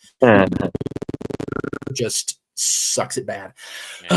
But I digress. It's bowl season. I just want to say this: Ralph Wiggum tore the Cowboys up that night. Yes. Ralph Wiggum scored that TD. Wasn't even close. Lisa Simpson for 7 points. That's that shit I was about that night. And Lord knows, as ever, the Cowboys are in danger. Anyway, Well, also, I feel like I should. Sean obviously won the fantasy football league we were in last year. I got screwed this year. You won mine. What the hell? I didn't. Christian McCaffrey first overall. I this lost year. in the semi. I lost in the semis in both fantasy football leagues I was in. Who won our league then? I don't fucking no. I don't care. If I didn't win, I don't care. I know Maddie and I lost. Then I got 4th place, like overall in our league. I was like, who cares? I hit on a $60 parlay, so I don't give a shit. It's like I won more money with that than I would have with winning 3rd in our league. So who cares? Yeah, I was trying to keep up. Did that parlay end up paying off for you yesterday? Yeah. Okay, good. Because the Lions actually decided they wanted to score touchdowns in the second half, so that was very helpful. What the fuck was with Detroit yesterday? Oh my God. I don't know. I hate the 49ers. Sorry, everybody's 49ers fan. I know there's a couple people watching that are 49ers fans, but golly, was that frustrating yesterday. The answer to your guys' question is Dan Campbell. Yes. Yes. Fucking hell. The Lions are basically the Bengals of the NFC and have been for decades. So I got a soft spot for them.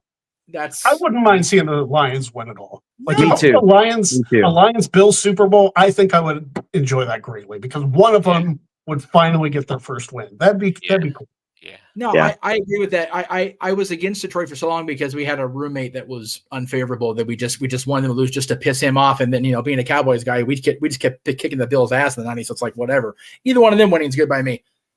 Gee, your hands I'd up. be good with any NFC team and just anybody but the Chiefs, the Ravens, and the Steelers. Yeah, I'm okay with that. Yeah, Greg I mean, can I'm attest serious. to this. Thank you, Sean. Greg I can attest appreciate to this. you. Every single year, we get they mention Tomlin not having a losing season. Yeah. I feel like the Steelers give up. They're like, all right, we don't have another losing season. We'll stop here. We're not going to push ourselves to the Super Bowl. And Yeah, it's like I don't every know. single year. I don't know what the lack of motivation is. I really don't. And they're not. Their depth isn't.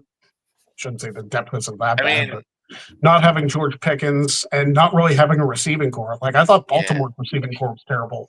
Steelers, abysmal. The biggest thing, and I'll try to get on to college ball. I swear to God, I'm going to try to transition away from pro ball because pro ball just makes me sad. The biggest thing for the Cowboys for me was they suck so bad the first half. It's like, okay, we'll do what the Kings did a few years ago and just go for that number one draft pick. And then they start playing good ball. It's like, you guys can't even fucking lose right. Like, how about the Giants?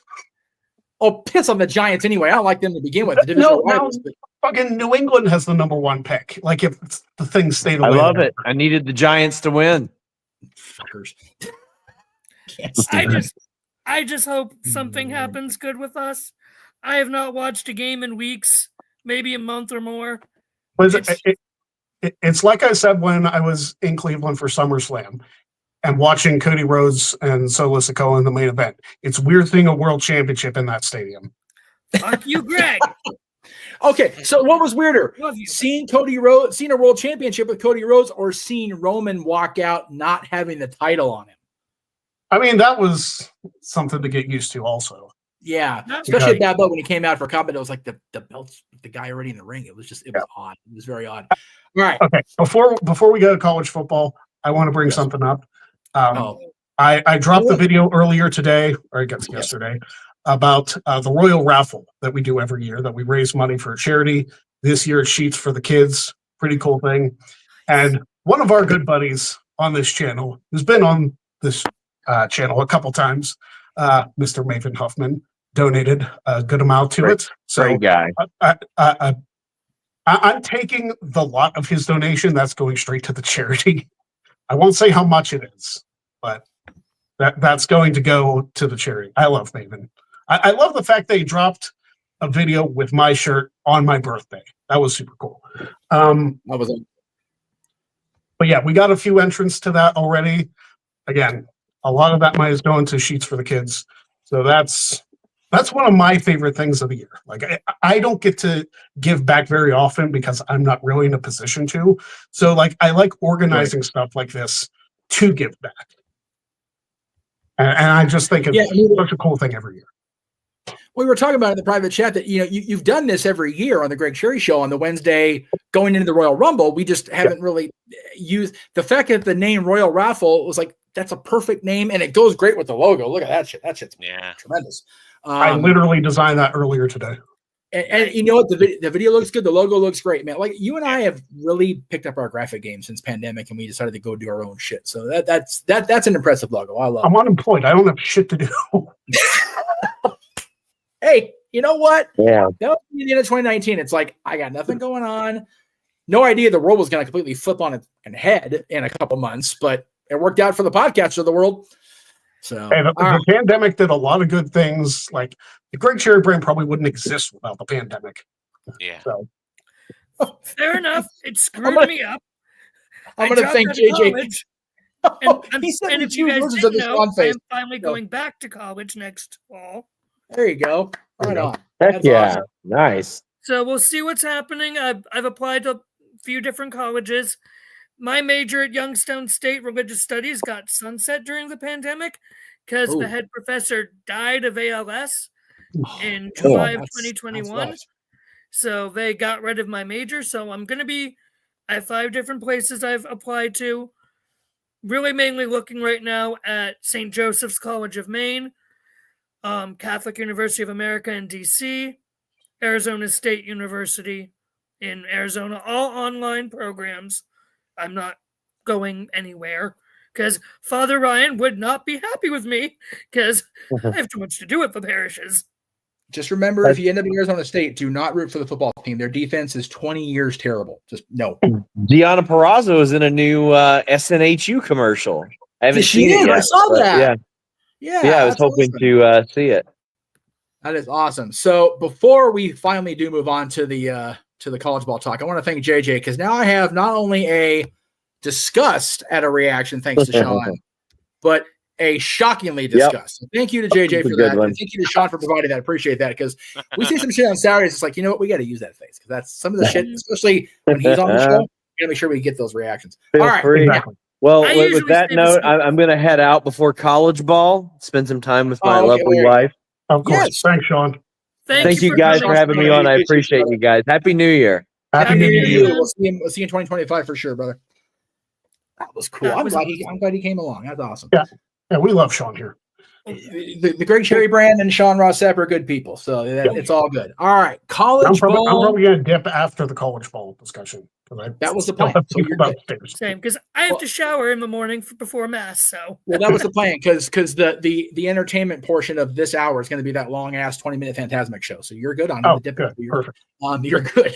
All right, college ball. Here's where we're at as of, I think it was yesterday. This graphic came out. Greg, you talked about it.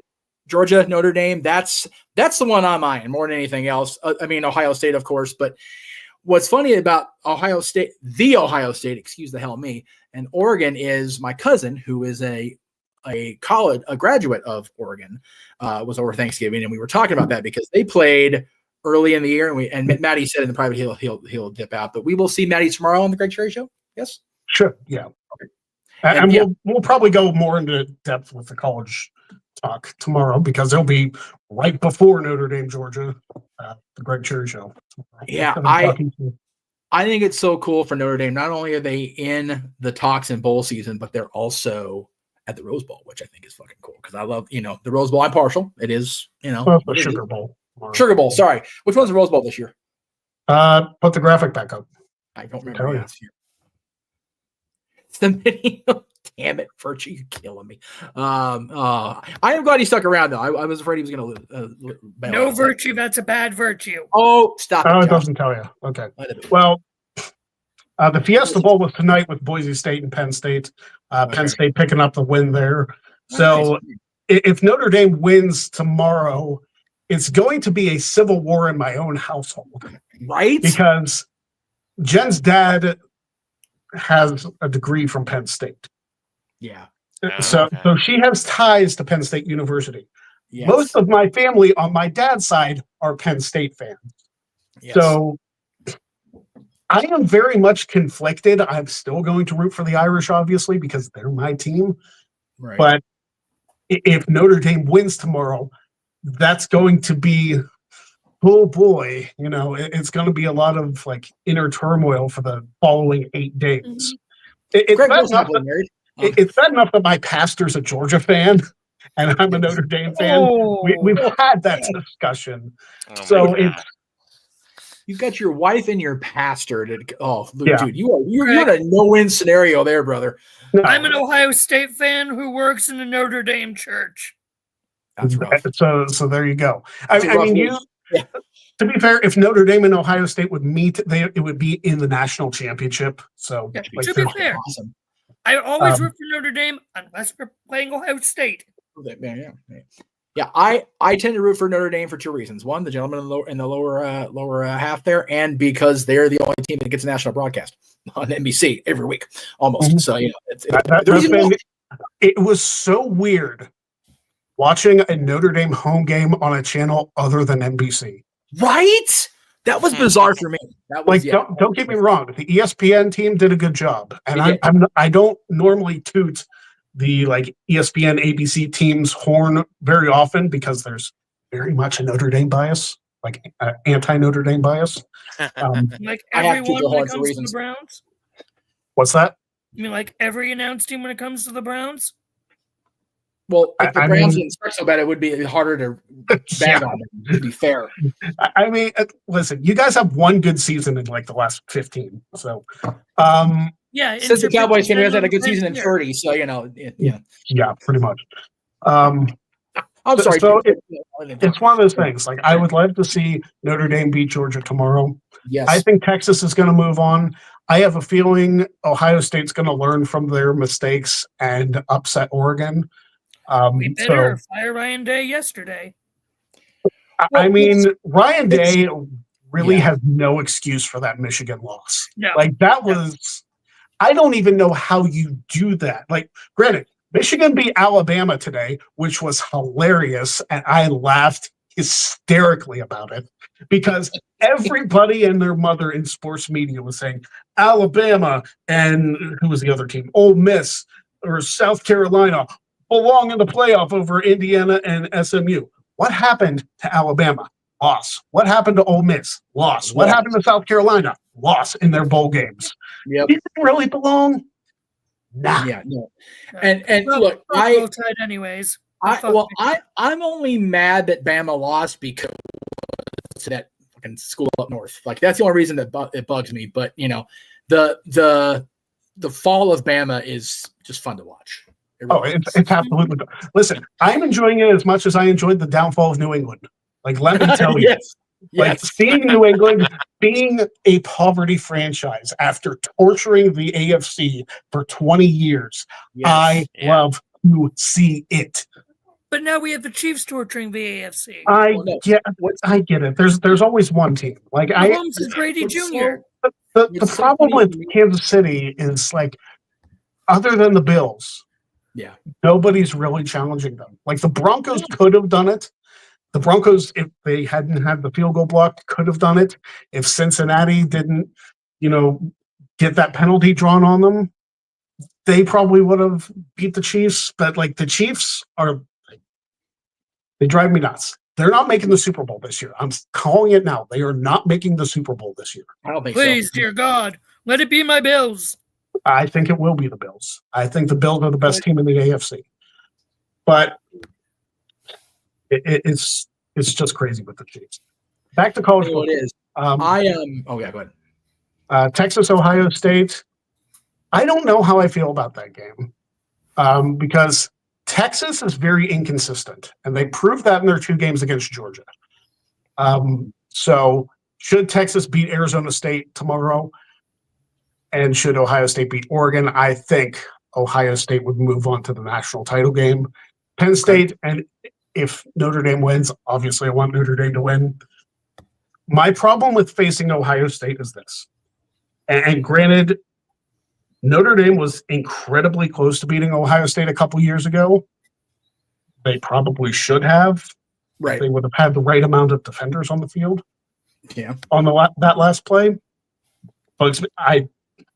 I dropped to my knees and face planted in the middle of the living room watching that happen. They had Ohio State. It's just drives me nuts. I do want that to be the national game, by the way. Just because I don't care about any of the other teams.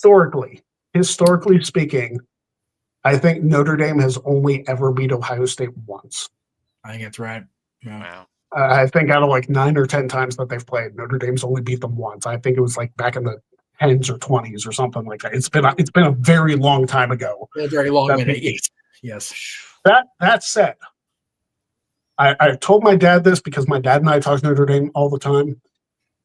I think this Notre Dame team, this in 2024, even despite the loss to Northern Illinois in week 2, this Notre Dame team is superior to the team that went to the national championship in 2012. I agree with that. I think talent-wise, this team, offensively and defensively, are superior to that 2012 team. I would agree with that. I don't think there's any question to that. My biggest hiccup, and I don't know how big of a hiccup it is our kicking situation. Like, yeah. No, granted, Notre Dame's kicker, Mitch Jeter, kicked 2 field goals and had like an ugly one blocked in the game against Indiana. So, like, that is, they didn't have to rely on the field goal kicking to win that game, which was great. And if they keep that up, if they keep the offensive dominance that they've had, Jeremiah Love is healthy, Jadarian Price is healthy, both running backs. Notre Dame's running back core for the last several years have been absolutely solid. I mean, Kyron Williams played for Notre Dame. He's absolutely killing it with the Rams right now. And it's just insane to think, like, I have a lot of mixed feelings about this Georgia game. Yeah. The fact that Carson Beck, the starting quarterback of Georgia, is out. Like, he is not playing tomorrow. Yeah, no. It's Gunnar Stockton. So I try not to compare because both of them played Georgia Tech this year. Notre Dame beat Georgia Tech 31-13. It took Georgia 8 overtimes to beat Georgia Tech. Wow. So, which is major for that. Yeah, that's a significant stat. I don't think this Georgia team is of the same caliber as the back-to-back national championship teams. I would agree with that. So, all of that, like, and maybe it's me just trying to like will myself into believing. I think Notre Dame beats Georgia tomorrow. 5-6 years ago with a Brian Kelly coach team, I probably wouldn't have said that. I believe in Marcus Freeman. I believe in him, and there's something historic about Notre Dame coaches in their third year head coaching. That's been a trend throughout the college. So I don't know. I'm working myself up. I'm going to work myself up even more tomorrow or later today, I guess. Later today. On the Great Championship. But what time is the game? Hang on, Josh. What time is the game? The game is 8:45 p.m. Okay, so we're going to get off the air and then just roll right into it pretty much pregame. Pretty much. I'm not watching Dynamite tomorrow. If Dynamite's even on, I don't give a shit. Like, sorry AEW, sorry Tony Khan, but if football was on, especially if Notre Dame football was on, I don't give a shit about wrestling. I don't care. Same thing with Steelers and football. Yeah. Why are we apologizing to Tony Khan anyways? Well, because it hurts the audience. Every week when I do the Greg Cherry Show, I always say tune into Dynamite, blah blah blah blah, because we're technically the lead-in, even though we're not affiliated by any means. Right. So it's like, I do that service free. I don't expect anything. I typically don't get anything anyway. Oh, that's true. It's fun tomorrow. But I also understand our audience. Our audience is wrestling fans. Yes, there's some crossover with football, but mainly I'm known as being a wrestling guy. That's why the Rumble videos are doing well. I'm very happy about that. Yes. And the fact that, I've been trivia champion for almost 7 years. So that yeah. By the way, that was going to be part of this 4 hours was going to be a little mini trivia match. You and I talked about that, but it just the logistics were a nightmare. So we figured, all right, fuck it, we'll just stick to football because we know we can get an hour out of that. So anyway, with that, I'm going to bow out because I think people are still downstairs. But Jeff, before you do, because I have one other thing to show that you've seen, but nobody else has seen in the room yet. Okay. Well, maybe you. I don't remember, Josh. I have. We saw the president, God bless President Biden, sending in that great video, plug in the Politics is a Work shirt that Maven so beautifully plugged on Election Day. But we are, if nothing else, a bipartisan shill factory here at the Jeff Meacham Network. Good evening, everyone. Congratulations to Jeff Meacham on your 5th anniversary. I look forward to your continued excellence in the coming year. I also encourage everyone watching to visit the Greg Cherry brand store to purchase the greatest shirt of all time. Since we all know politics is a work, congratulations again. God bless you, and God bless America. Hello, everyone.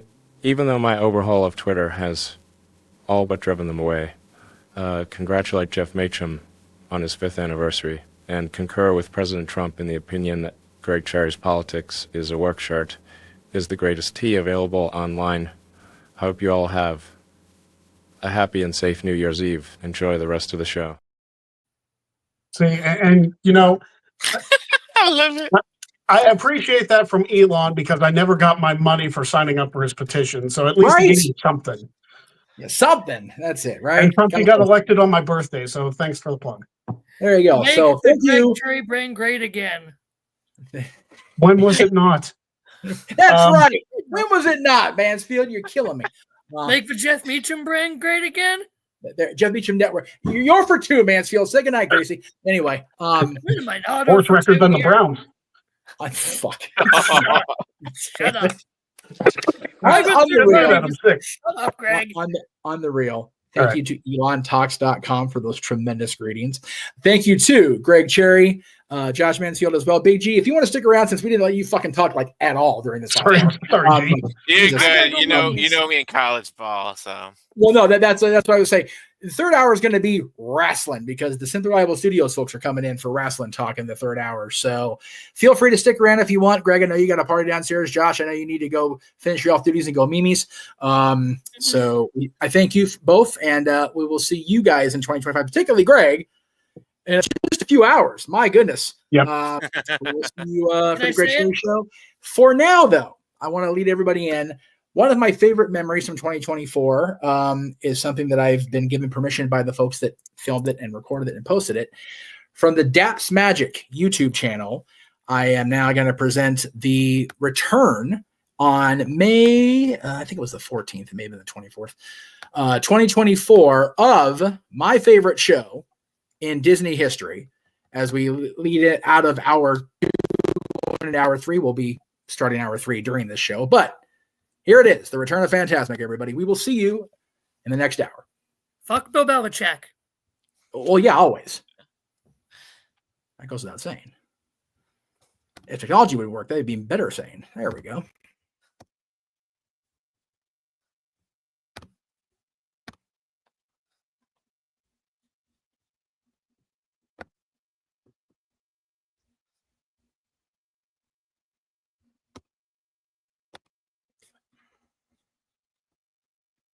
All to enjoy.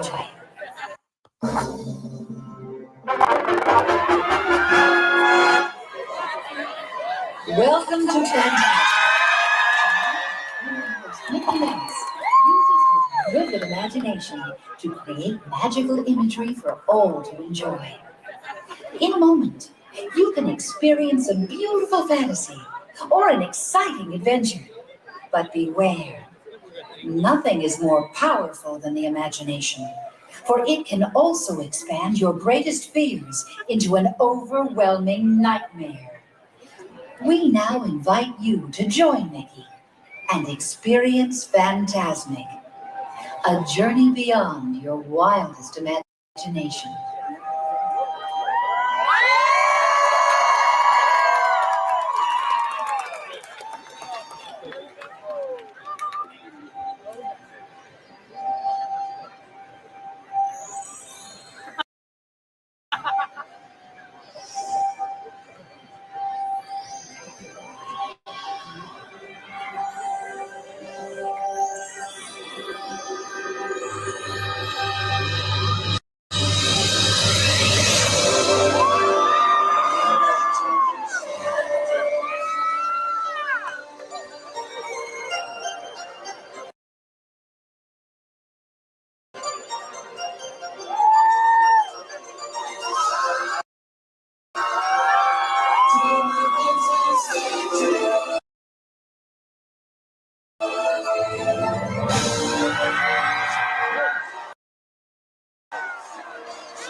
Your imagination and squeezing magic, visions fantastic, leading to strange and wondrous dreams.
Hi, where are you from? What's your name? I don't think you quite realize what you got.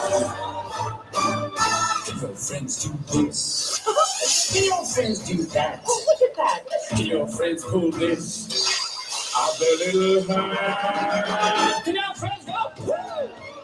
Hey, look at here. Can your friends go abracadabra? Let it rip! And then make sucker this up. Hey!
What's going on?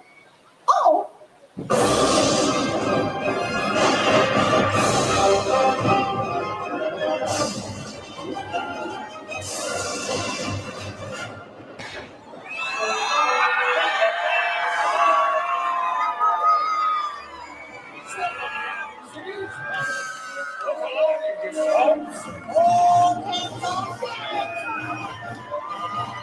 Oh, Peter, do be careful. Calm down, boy, if you've a taste for cold steel.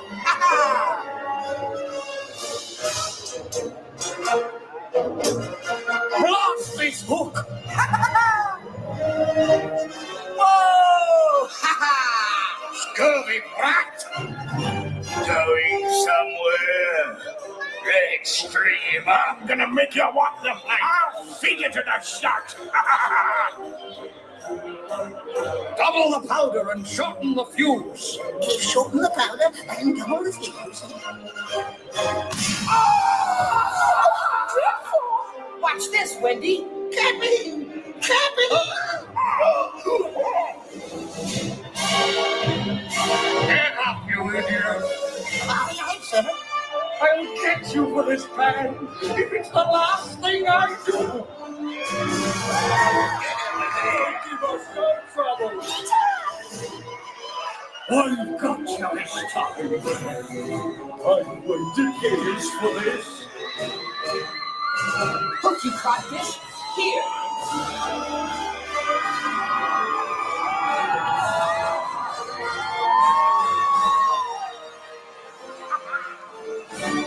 Give it, Captain. Cleave into the brisket. You're mine, Hook.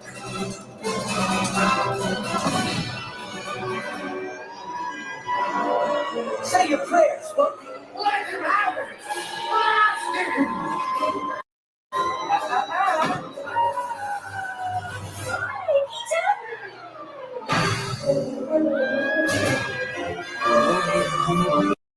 Slithering, blocking, and crossing Peter Pan.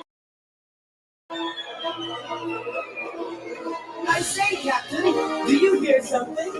No. No! Mr. Crocodile, do you like codfish? You do? Save me! Save me! I am saying you can be.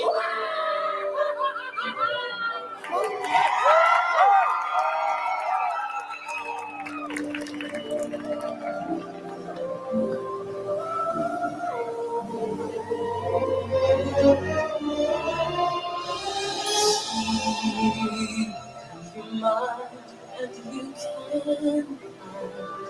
Your imagination tells an enchantment. Beauty romance, happily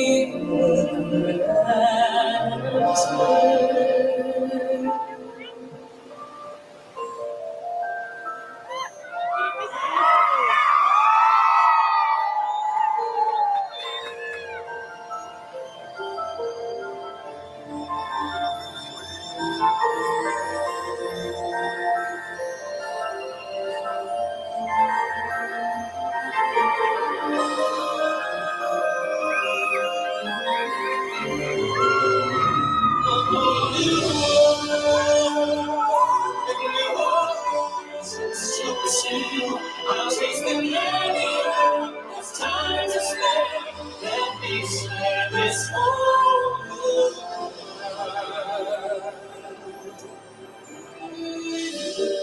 Till the soul is dry, translucent candy, barely even fit. Then somebody meant unexpected. Sudden as the sun.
Okay, I don't know what the hell happened there. I guess Disney decided we're done showing Fantasmic. I'm not surprised. All right, well, we'll wait for the Renegade to sit back in his chair, and we will resume the show to the Central Coast, or to the Central Time Zone of the United States. Happy New Year to everybody in that part of the country, and of course, everybody east of that that's already hit 2025. I don't know what happened, to be honest with you, and I guess it really doesn't matter because we're now into hour 3, so it's okay. Or hour 8 to 9, 9 to 10. Hour 3. I can count. Buy the shirt on Great Trade Brand. All right, let's bring in those of us in the green room right now. James is here with his Wi-Fi, a butt fucky already, as we unfortunately. Am I at least coming in okay? You sound great, dude. You actually sound better than you would think. So you're okay. Yeah, that's what I figured. So I'm actually on the StreamYard app this time. And okay. My mom's Christmas gift came in clutch because she got me a boom mic, which I can't use because otherwise I can't hear you. But she also got me this lighting rig, like this makeshift thing. Like, hold on, I'll show you, right? Look at this shit. That's fucking tremendous. Like, it couldn't have come at a most opportune time. So, you know. Dude, family... well, we lost the picture. Yeah, that was just because I locked my phone. Don't mind me. Oh, okay. That's okay. Apparently Disney decided to lock out Fantasmic. That's okay. I work for them, so I'm not saying that goddamn thing. Anyway. Oh no, you're shitting me. Well, no, because the reason that it went away, like I came back and Fantasmic was still playing because I had a share screen, but just all of a sudden we were off the air. I'm like, okay, we're just gonna keep going. Anyway. Make sure he said, Emmanuel, thank you for popping in. Happy New Year to you, as your screen, your avatar name says. No, you're not avatar. Your screen name says. There we go. I'll get it right. Yep. Good to see you. Thank you for coming in. It's been a interesting 2024. We'll get into that. And as far as the world of professional wrestling here in hour 3, and we will bring in for the full hour now, the Renegade himself, my producer for the night, which is always appreciated. JJ Williams, good to see you, sir. And I appreciate you helping out. I don't know what happened. I was share screening Fantasmic, and then I guess the Mouse Mafia said, nope, not today. So here we are. We're starting hour 3 on time. Good to see you, brother. Coming in hard with the botch, right? That's it. Yeah, it's very much Jeff Meacham Network. Dude, all technology issues across all the places. All I can say is I saw Sean Ross Sapp on the Jeff Meacham Network. I had to pour a tasty beverage. Oh, jeez. Freaking, I am low-key curious how the No DQ review is going to go next time I'm on now. Virtue's in the chat. He saw the whole thing. Oh, no, he did. And he's sending clips to our bro. Our bro in New York, bro. So you know what? Go for it. Fuck it. I don't care. He ain't in New York. He's in Colorado, bro. Oh, no wonder he's so. Okay, he's high as fuck. Okay, makes sense. I love Vince, so I'm just fucking around. Like I have tried to tell you guys, and like I've said, privately to everybody at different points, I am trying real hard to make 2025 the can't we all just get along year for me. And if we can't, then we can't. And I appear on everybody else's streams individually. Like, I don't give a fuck. I really don't. Fair. Yeah. And you know what? We were gonna be football heavy in the second hour. He's a Bengals fan because he's grown up with him. God bless him for being a Bengals fan. There are so few of us left in this world. Oh yeah, thank you. I do remember where that is. Oh, it's over here somewhere. Yes, because Fantasmic's over, clearly, because, we're not allowed. There it is. All right. Just kidding. The Mask Mafia has spoken. Is there a problem for me? Okay, anyway. There we go. Okay. Wrestling in 2024. Has it been more of a topsy-turvy, up and down, roller coaster, e-ticket level ride as a wrestling fan this year? My God, WWE has had probably their best year in business ever. I mean, I don't think you're disputing that at this point with the money coming in. I don't think there's any argument there. AEW has continued its creative decline, but they got their TV deals. So I guess pats on the back across the board. TNA, that little engine that could, after 22 years or going on 23. The NWA is the NWA. the indies are thriving, and a lot of them are falling under the WID umbrella, which is going to be a very interesting development as we head into 2025 and see how that progresses. Yeah. The flagship program of WWE is now going to be off of conventional television for the first time ever. So there's lots to talk about. So I want to get everybody's opinion on that as I answer Greg. Give me 1 second here.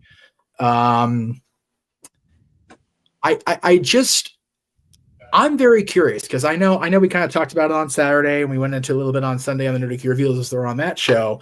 But Emmanuel and James were not there except in chat if you were on the Nerdy Key Review, and we really, it seemed like we rushed through Saturday's show for some reason. Like I felt like Saturday's show went super fast and we didn't really get to dive deep. And I pretty much got 2 hours at this point because the last hour was just kind of get me doing my thing as far as announcing what I'm going to announce. I've been teasing everybody with for the past month. But Emmanuel, I'll start with you from the fan perspective.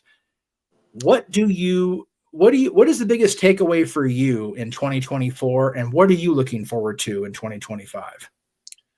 Hopefully for 2025, a better division for the tag team division and women's division for WWE. That's the biggest takeaway. I mean, like ever since the R-Truth and the Miz one, for R-Truth, like finally having that WrestleMania moment, and 8-Town Down Under, and like having those tag team titles, and they did nothing with them. And that's kind of sad. Ever since then, that's why we didn't see the Judgment Day defending the title so much, because of the lack of depth of the tag team divisions. And hopefully, with more tag teams coming up, that improves. That was a major concern. Like, we had too many titles, and that's why the argument, like, maybe we should remove them, then add them as a team. And women's division, I already said this, like, Liv is a title holder. Like, it's who's going to beat Rhea at this point at the stage of the game. Like, I'm not sure how to answer that, because nobody has been booked as in Rhea's level at this moment. But the biggest takeaway for 2024 is finally having Roman Reigns losing that title to Cody Rhodes. That's the biggest takeaway, because you're fighting like for me, like I get the Roman Reigns fans. I understand the acknowledge your thing, and that's fine. But I was happy because I was like for me it was like the John Cena at that point. I'm like, is this going to be another 5 years of domination of John Cena again? Like, I don't want. I suffer enough in 2000. Well, it pretty much became that, but at least it was cool. More so than really when you're thinking about it. I mean, yeah, really. He was champion longer than any of John's reigns combined, I think. Yeah, exactly. So, well, maybe not all of them now because he's got freaking 16 of them. So maybe not all of them now, but maybe I think so still. I really do. So my report card for WWE main roster gets a B+. They could have done better overall, but NXT did better overall this year. It's better than it has been in years, I feel like. Yeah, exactly. Yeah. I mean, it did win Weekly Show of the Year down at the damn wire today on the NoDQ.com Year End Awards. So as it fucking should have. Yeah. Well, yeah, no, Raw, JJ talked about it earlier. Raw really stepped up, and Walter elaborated during the last quarter of 2024 when they were down to 2 hours. Man, that show became so much less difficult to watch than it has in a decade. Yeah. It really did. So TNA gets a B for me, because I tried TNA once upon a time. But I like it. Like, I'm like, okay, like I see what they're doing, but I finally, after like on August, July, I don't remember which month it was, I gave them a shot. Same as AEW, because I saw them once in a while, like once upon a time, and like AEW stuff for me. But I'm like, open my my brain up, my mind and give them a shot. TNA got a B. I like the product. Like it has improved. And they keep on trying to develop more stars and more stories that could capture fans. They have a chance. But if they just let certain superstar go, I think it's going to hurt them in the long run. But who knows at this point where some superstar may go to WWE or AEW. But let's find out. Maybe they stay at TNA and help the product because they really need those stars to build them up and help them out because they gave them a big favor by collabing with them. AEW, ever since the fire extinguisher flamethrower spot, like I'm like it was too much for me. It was like there was the biggest for me. Like this is just me. No, this I is agree. my opinion. Yeah. It turned me off. Like that's not entertainment for me. Nope. It's not wrestling. It's not like it's like just witness a man on fire for you going, yeah. Like how far are we gonna take this? And that was the biggest reason I'm not ever gonna turn to AEW to prove to me that risking their lives is not worth it. It's okay to do spots. Yes. That go, ooh, like I like that spot, like and remember those spots, like for example, Edge and Mick Foley with the flaming table spot at WrestleMania 22. That was a memorable moment. Yeah, that was an awesome moment, and that's the only time you saw it in WWE. That's why it's so memorable because I don't need to see that again.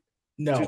To make that point. So for me, like just like I can't even grade AEW fairly because that spot like really killed it. So I'm like, but AEW give it a D for did not watch. Yeah, see me after class. Let's talk about it.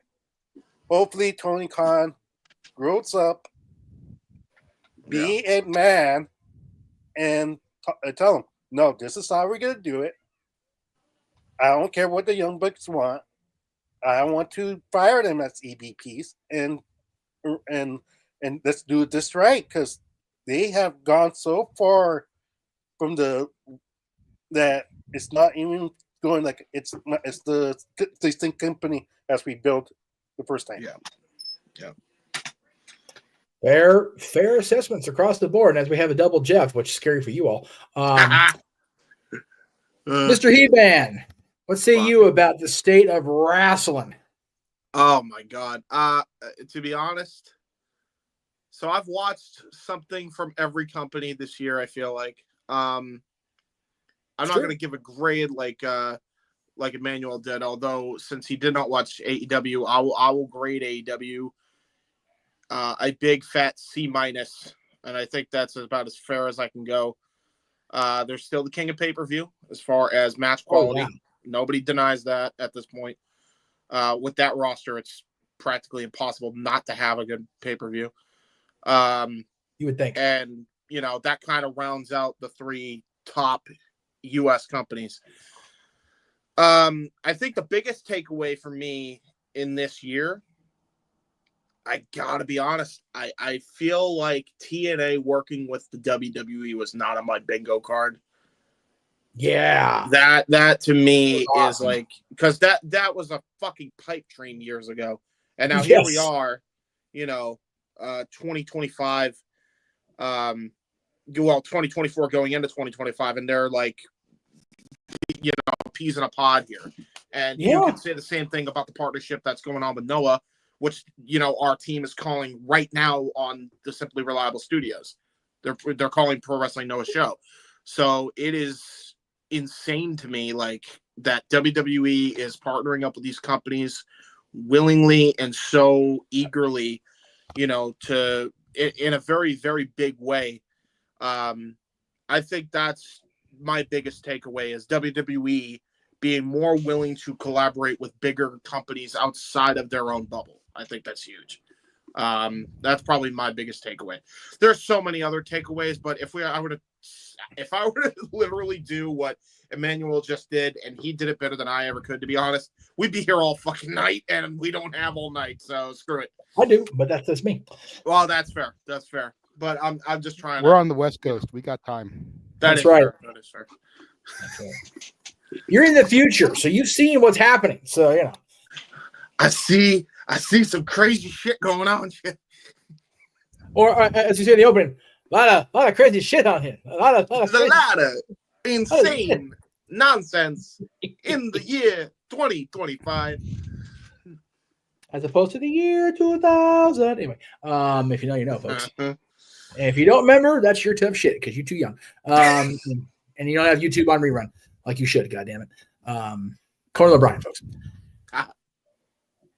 You're not in the mask, but El Renegado, what say you about 2024 going into 2025? I've said this a couple of times, both on Saturday Shenanigans, and I even think I mentioned it on the ATW View Impromptu most recently. 2024 has been the year of, well, that wasn't on my bingo card. Yes. From Jordan Grace appearing in the Rumble to the Vince McMahon scandal to the NXT in a partnership to Tessa Blanchard back in a major company to AEW airing the footage of Punk and Perry. Like, none of this stuff was on my bingo card for this year. Yeah. You know, and I'm curious and scared to see what 2025 is going to have in store as far as, well, that wasn't on my bingo card. Starting on the 6th, probably. Yeah. The 6th might be too soon. I would say starting on February 1st. Yep. Yeah, maybe. Rumble's going to be major, man. Yeah, I think so too. You know, because this is another thing I've been talking about. This is the first Rumble that I can remember where, realistically speaking, everybody that is eligible to enter is a top tier contender. Mm-hmm. There's so many potential winners on the roster that it's crazy to think about. No, you're absolutely right. Yep. You know, you got Roman and Solo. You've got Drew. You've got Punk. You've got Seth. You know, you've got I'm now seeing Emmanuel saying screw you, man, for distracting me. Oh, okay. I was trying to be like subtle about it, but yeah. You've got Cena, you've got Rock. Yep.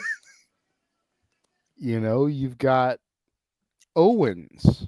Yeah. Who knows what the status is of AJ, if he's ready to come back yet or not. Yep. You know, there's so much top tier stuff. There's the surprise entrance. Could we get Brock Lesnar back? Yes. There's Joe Hendry. I believe, man. If he enters as the current reigning and defending TNA champion, would it be such a long shot to see him win? And then you've got champion versus champion at WrestleMania. That's not as far-fetched as it was even a year ago. Right? It's crazy. You've got guys like Oba Femi. Dude. You've got Braun Breaker. You've got, you know, if he loses the belt before then, you've got Gunther. Yep. Mm-hmm. There's so much top tier talent where anybody that enters, it's like, well, damn, they got a good shot of winning. It's going to be the most unpredictable Royal Rumble event in a very long time. That's what I'm saying. Like the whole company. Ever since maybe the Rumble 2000, when you had Rock, you had Big Show, you had, you know, all those guys in it. No. It's just so crazy to think about. Yeah. I'm looking forward to it, man. And Emmanuel mentioned women's wrestling and WWE specifically needing to take better care of their women's roster.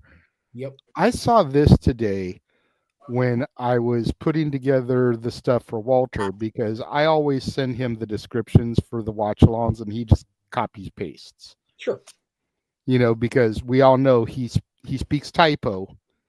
So we try to have things look a little bit better when he puts the things in there. But I was going through the Wrestle Dynasty card. Yeah. Can somebody explain to me why the International Women's Cup with AEW, CMLL, Ring of Honor, and Stardom representation is only on the pre-show? What? You There are pre-show? There are 5 singles matches that have no consequences, no repercussions on the main card. Yep. And you've got this fatal 4-way first ever match, and it's on the pre-show, the 0 hour, the whatever we're going to call it this week. Yep.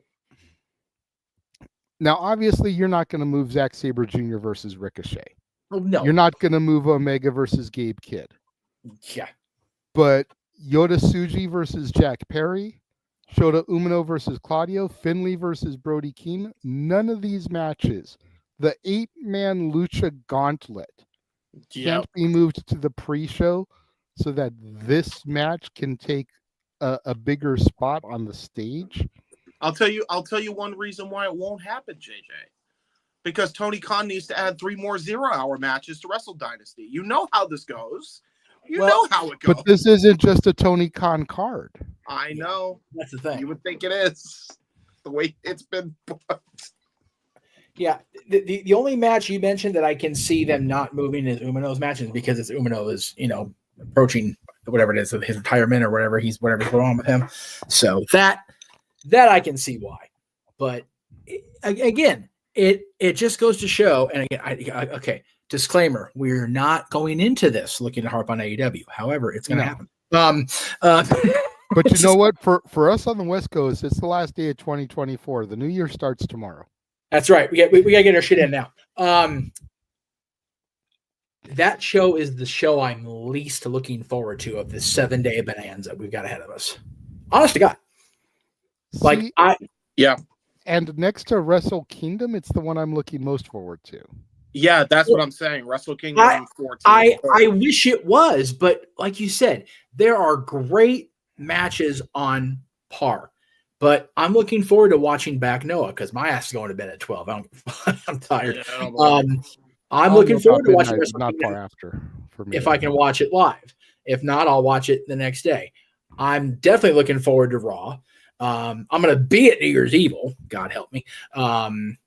So and then Marigold, I to be honest, even though y'all are covering it, I don't know if I was going to watch it just because there's just so much and I am just exhausted. But I wanted to look forward to Wrestle Dynasty because of the historical nature of it. And some of the matches are good, but it's very much like World's End. It's not compelling me to drop the 50 or whatever they're charging for.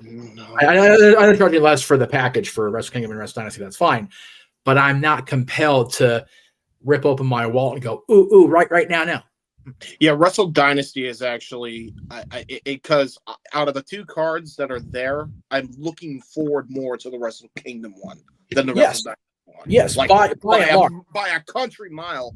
But the problem is because they packaged it with fucking this crap shoot with Wrestle Dynasty. But you can still buy them separately, which is probably what I'm ended up doing. I don't blame you. Yeah. The problem is, and JJ will attest to this because he and I did this battle for many years in the Casa days, the old Casa days. If there's a way we can get, you're having issues again, brother. If there's a way we can find a pirate stream, I will make the effort to do that rather than shell $50. And that's sad because piracy is not a victimless crime, but it's not worth $50 a month. No, it's not just at all. not. Nope. And yes, they are spectacular cards. They have been. But when I can get my WWE or my premium event wrestling fix on every other company for less than that, Yep, I will find a way to not have to pay for that shit. They're putting in $50 effort too for $10 or $20. Right, exactly. The Royal Rumble is going to be on, I am assuming, Netflix. If you're not a subscriber, you're good. If not, I think a premium is like 15 now, maybe 20, maybe 20 at most. I would even argue that the wrestlers are putting in the $50 effort for 10 to 20. And this is going to sound like Steiner math, so bear with me. But you have that factor, but it's also the $50 effort from creative, which makes it $100 effort altogether with the team. Yes. With AEW, it is the wrestlers making it a $50 effort for $50 fucking dollars, and the creative is doing nothing to fucking compensate for it. And I think, we'll get to it, but I think a lot of the reason why you see all this hardcore shit all of a sudden on all these pay-per-views and even on the weekly shows, quite honestly, is because I think the wrestlers are desperately trying to compensate for people to watch. Bingo. That's what's happening. He's absolutely right. And do not be surprised, by the way, because I'm telling you, it's gonna happen to Omega. People don't want to admit it. I even had this conversation with Owen. It's gonna happen. I think he's already got one foot out the door already. I think one more injury and it will happen. The way these guys have been running themselves ragged to try and make up for this creative and slop shop that they're running over there. It's only a matter of time before Kenny Omega gets injured again for overcompensating, and then he's like, "Screw this, I'm done. I'm going upon it." Do not fucking be surprised. I bet you that happens by the end of the year. Yeah, I had a point to make, but Manuel, you had your hand up. Impatient. Go ahead, brother. Yeah, you're good. So James, are you saying that Omega will never go to WWE at any point throughout his career, or No, I'm saying the opposite. I'm saying the opposite. I'm saying expect him to leave AEW because he injures himself, and that's the straw that breaks the camel's back. Because he already has one foot out the door mentally. I think that's going to be the straw that breaks the camel's back, and he will go to Hunter because the other two already did. Yeah. Don't be fucking surprised, people. I'm saying it. There's my premonition. My second question was how back in the day, the E was $39, $49. Yep. In the 2000s, but now it's since the WWE network we had $9.99. Now it's even cheaper than that. And I'm wondering how does WWE get away without losing money? The TV deal, the TV deals. The TV deals are so much more prolific dollar-wise than they ever have been. You figure Fox paid them $2 billion over just 5 years. Yeah, Fox fucking bananas. They had a deal with Fox that ended this year. They had a USA deal that they just scored. They have Netflix paid them how much money for Raw? Yeah, exactly. And a double-digit millions of dollars.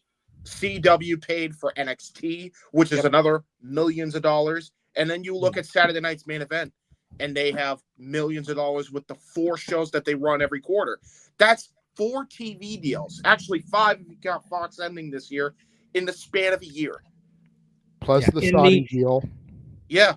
In the multi-million-dollar range. That's why they stay in business when they're charging $10 for the network or the Peacock, or they're filtered in the Peacock thing, or whatever they're going to charge for Netflix for premium subscribers now, whatever that is. I don't know, because I'm, and now they're actually listening to the fans, by the way, and they're making even more money with that. Yeah, that's the thing. I'm glad you said that, James. That was going to be my biggest takeaway, because I will never, ever forget sitting there. I don't remember who I was with or who I was watching it with, but I will never forget that promo in the middle of the ring with Vince and Shane and Stephanie and Hunter telling us all, we're going to start listening to you, which was horse shit. 1D18, right at the end of it. I remember. On Pepper's Farm. I fucking remember. Yeah, Pepper's Farm remembers that. It's fucking embedded in the inside of my skull. And it's taken them 6 years. Well, not quite, because it happened at the beginning of this year, really. Yeah. But most of the last 6 years to finally actually do that.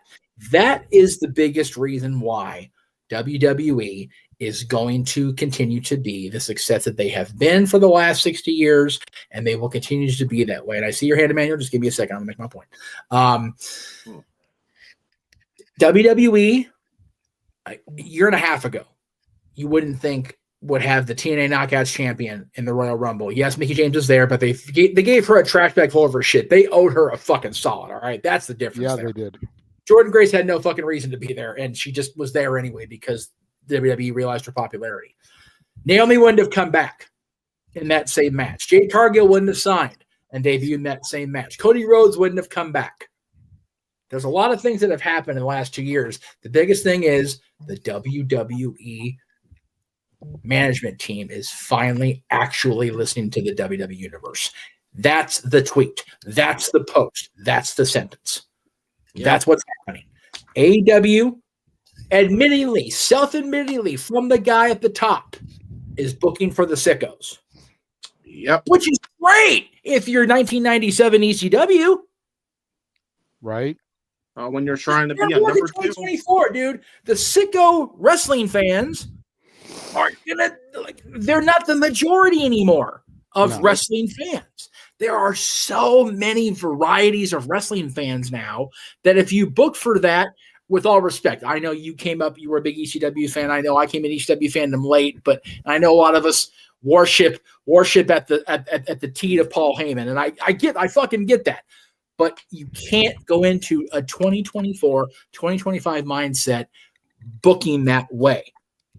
Every single solitary DVD / home video / network release that is talked about ECW, even out of Paul's mouth, they were a niche brand coddling a niche market that was never going to be a global thing. They were too small to be big, too big to be small. And the problem with AEW is, and I said this on the Shenanigans the other night, AEW would be much better served as the digital product that WWECW was going to be in 2005, 2006. And they're not. They're on multiple channels on the Warner Brothers Discovery brand. They're going to be streamed on Max starting tomorrow. For some of you tonight, some of us tomorrow night. They can't be that hardcore little brand at this stage of the game of professional wrestling / sports entertainment. They can't be that. They're too big to be that, and they're trying to be that, and they think it will work and get over with the audience. And the problem is, it won't. It just won't. And I've been saying this. People are saying I'm out of my mind when I say that, but I'm telling you it's true, because guess what? The guy that used to work in the company and is now the Universal Champion just fucking said it on an interview. Well, you are out of your mind, James. That's a whole other story. Thank you for reminding me about that, because I was going to put that in the video clip tonight. Thank you, James. You're welcome. Totally fucking forgot about that. Well, there you go. What Tony Khan is trying to do, to your guys' point, is make AEW what ECW could have been if they had gotten on pay-per-view when they had wanted to. Boom! Boom. There it is. If ECW Burial Legal goes on in 1995, there would have been no fucking stopping ECW. Oh, yeah. Period. Thanks, but because they got hammered down by the people that thought they were Ultimate Fighting, they were real, and then the giant kid in the post office uniform, Mass Transit. Yep. Yeah, I know. I was trying to not say his name, but you're good. They got hampered, and by the time it wasn't even pay-per-view, by the time they got on nationally viewable television, they were no longer the extreme. They were no longer that appealing thing. They were just a lighter version of what we were already seeing on TNT and TBS and USA and UPN. Because by the time they finally get on the Nashville network, yes, it became Spike. Yeah, we already had the hardcore title. Yep, in both companies. Yeah, yeah. It's valid. Yeah, it's freaking Boss Man, Al Snow, Bam Bam Bigelow, Terry Funk were freaking doing insane things on WWF and WCW. Why do I need to check out this rinky-dink company in a bingo hall? Yeah, and yes, that's how it feels right now. It's ironic with AEW. Yeah. What? Yeah, again, the idea, and again, I get the model has changed. I understand that, and I've been watching long enough to know the difference. Mm-hmm. It used to be the television shows drove the house show ticket sales. The house shows drew returns on house shows. Both of them drew the pay-per-view audience. What about the television product that I'm going to see on Netflix Monday, that I'm going to see on CW on Tuesday, that I'm going to see on USA on Friday, drives me to subscribe to Netflix to watch the pay-per-views? Everything is the answer to that. What about the product that I see on AXS TV if I can get my goddamn hands on the channel? Drives me to subscribe to TNA Plus so I can see the shows in better quality and not have to turn channel fucking 305 or the hell it is. The answer is it does everything. What about Dynamite and Collision is compelling me to pay $50 for a pay-per-view, even with the knowledge that the matches are going to kick major ass? The creative is such hot garbage. It's not even hot garbage. It's cold, been out for a couple of days on the kitchen counter garbage at this point. Not a couple days. You're giving it way too much credit. Well, no, because compelling television is wondering when the hell Toni Storm is going to realize that she done lost her mind and who the hell she really is. Yeah. Toni Storm was one of the greatest storylines of this year. And now But now what? Right? Like, it's funny. It's cute that she's a rookie in her match. Like, it's haha. But it's not as like holy shit as it was going into Wembley. Yeah, it's not I'm groundbreaking. waiting to see her first ever encounter with Deonna Purrazzo on Saturday night. That's going to be good shit, pal. Yeah, you know what? Good on a rookie like that getting a major match on TNT. Good on her. I will say this. This is partially true. Vince leaving WWE was the worst thing to happen to AEW. I will give partial credence to that comment. And Mike, I saw your other comment about Drew. Not happening. Drew is so, unfortunately for Drew, not involved in the like he's moving on to other things besides the bloodline. Even though his story is wrapped around the bloodline to an extent, I don't see him getting involved in the Ulufala match. I just don't see that happening. Yeah. And if anybody else disagrees, please let me know. Emmanuel, I know, brother. Oh, you do disagree. Okay, go for it, but please. Yeah.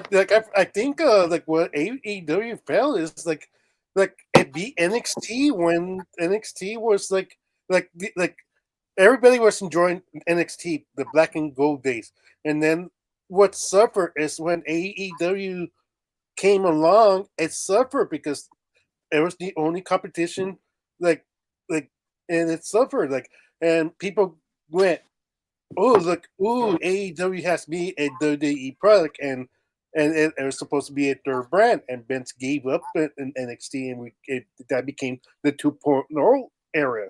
But that's not a big company. That it was just a developmental. Emmanuel, you got to think about it like this though. Here's the problem with that, and I get where you're coming from, but I'm actually going to defend Tony on this a little bit. Yeah, for 1 second, James, tilt yours up a smidge, Emmanuel, turn yours down a smidge. Like we're seeing like this on you, brother. All right, how about now? You're good, James. You're okay. We're good. All right, cool. Here's the problem with that theory, Emmanuel. Like the issue with that whole thing is they had no other choice. AEW did. They had to be on Wednesday because they couldn't be on any other day of the week because of all the sports obligations that they had. Wednesday was literally the only night. Yep. The other factor of that equation is Vince didn't have to put it on the network. He chose to put it on the network to compete with AEW. Okay? And we saw how that was going because when you have a petty person in Tony Khan, mix it up with a petty person in Vince McMahon, you get what you get in the IWC in 2024. I mean, that's just the truth. Because look at how bad the IWC discourse is now since those two were doing their thing, taking jabs at each other back and forth in the most obscene and stupid ways, like it was the Nitro freaking Wars on a company that you didn't even need to deal with it. Realistically, you just didn't need to deal with it. And even when Punk was there, he didn't need to, but he did. And then Tony kept firing back, and they just kept firing at each other. Yeah. And then Tony wouldn't let it go, even though the guy was fucking gone. Yeah. Still before hasn't you let it two go. continue, Cody, in the interview that James talked about, that I posted on all my socials, a little clip. It's about a minute long. Cody Rhodes, the WWE champion, God bless that man, encompassed exactly what is wrong with not only creative, not only the companies themselves, but the fans. Yep. Take a look. Wrestling has a bad habit, and this is in all companies everywhere, of not understanding we're in a bubble, guys. There's a whole outside world. Yeah. There's multiple mediums of entertainment. Yeah. Don't be in a bubble. Like, don't be afraid to do a little crossover thing. Yeah, pure hardcore wrestling fans, they may not love it, but there's something on the show that's for them already. Yeah. And that was, I'm not bearing where I formerly was, but not understanding like the power, the magnitude, again, of new eyeballs and of crossing over. And also, I hate gatekeeping when it comes to what we do.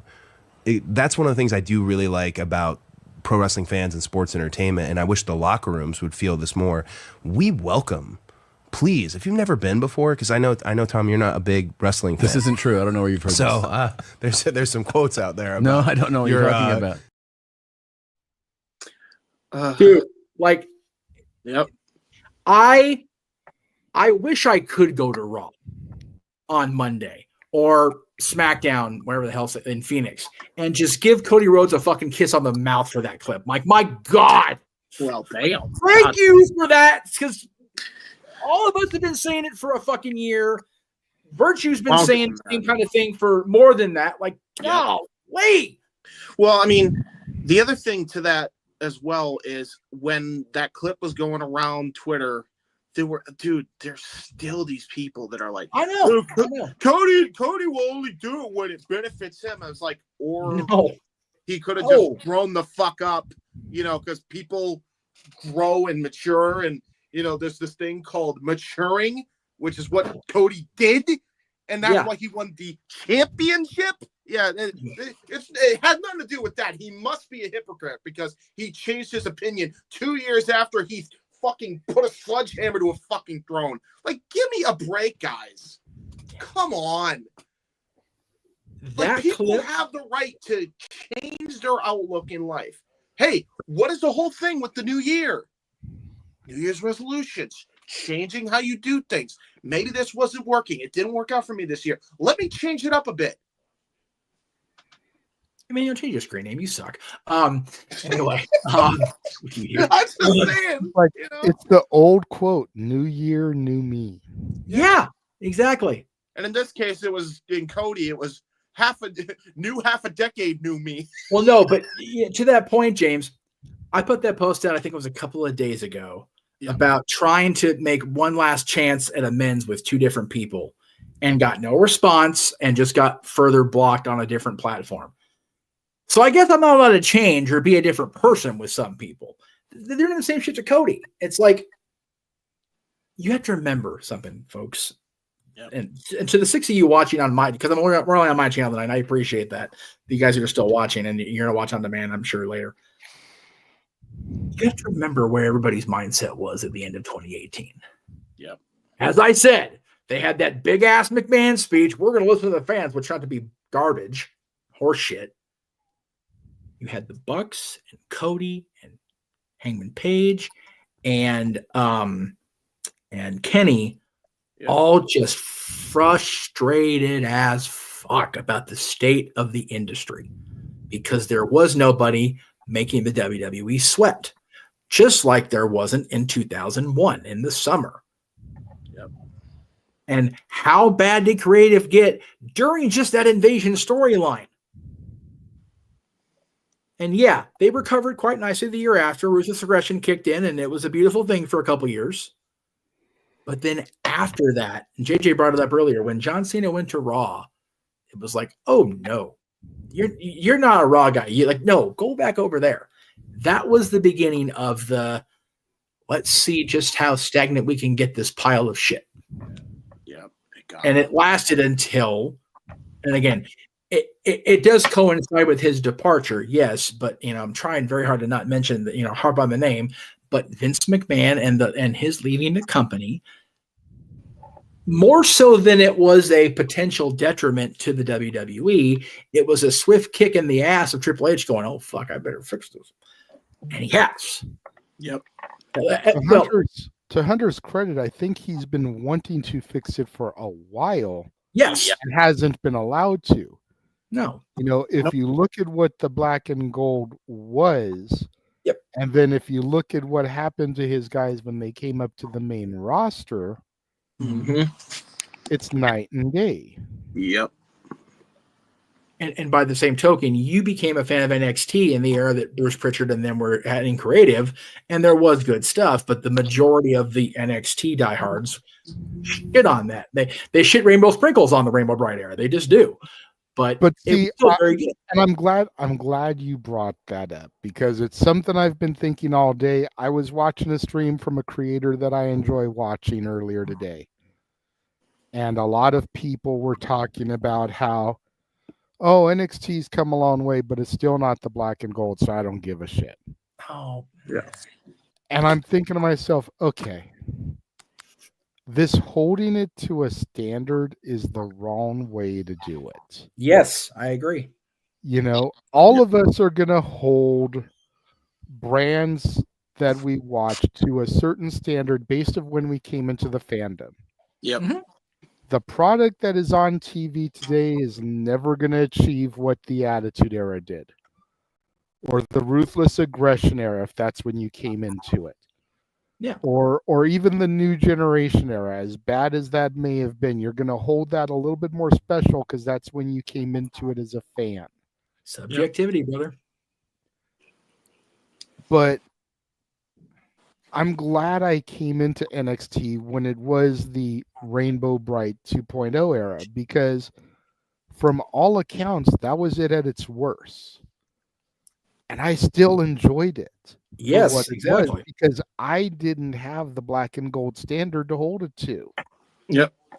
So what I was coming into, even though guys like James and Noah and you to a certain extent, I don't know about you, Emmanuel, but even though y'all were black and gold diehards, I didn't have that.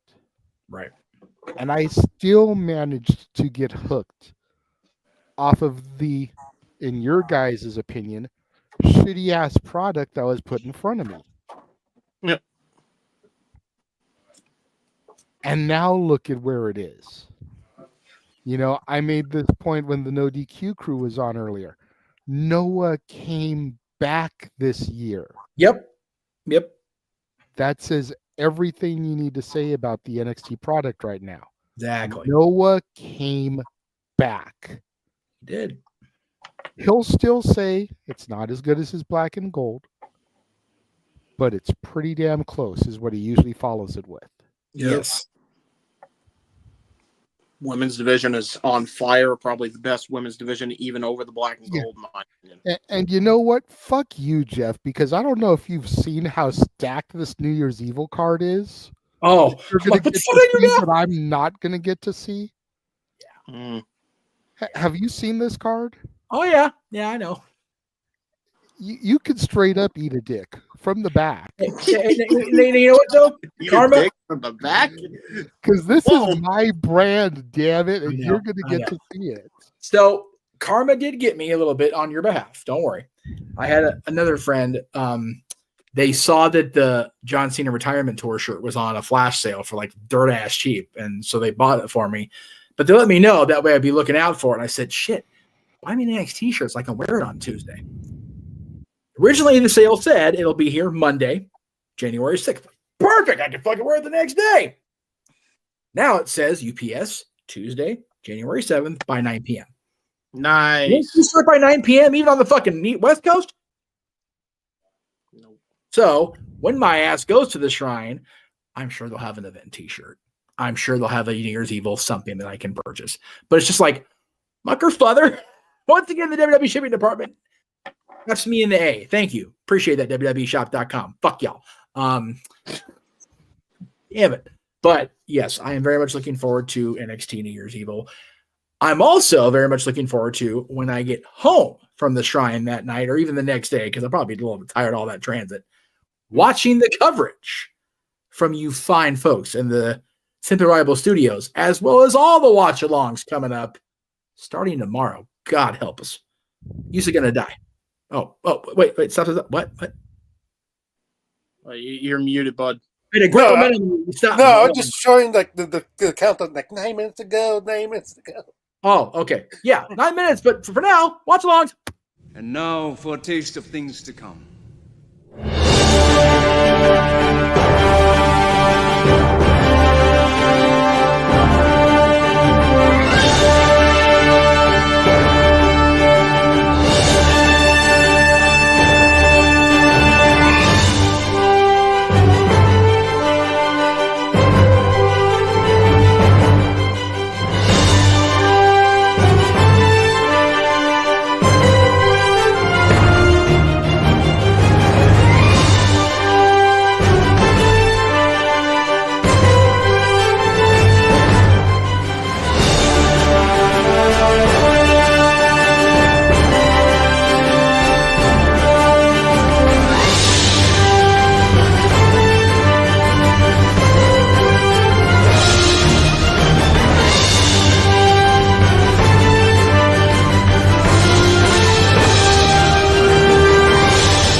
Oh, the wrestling.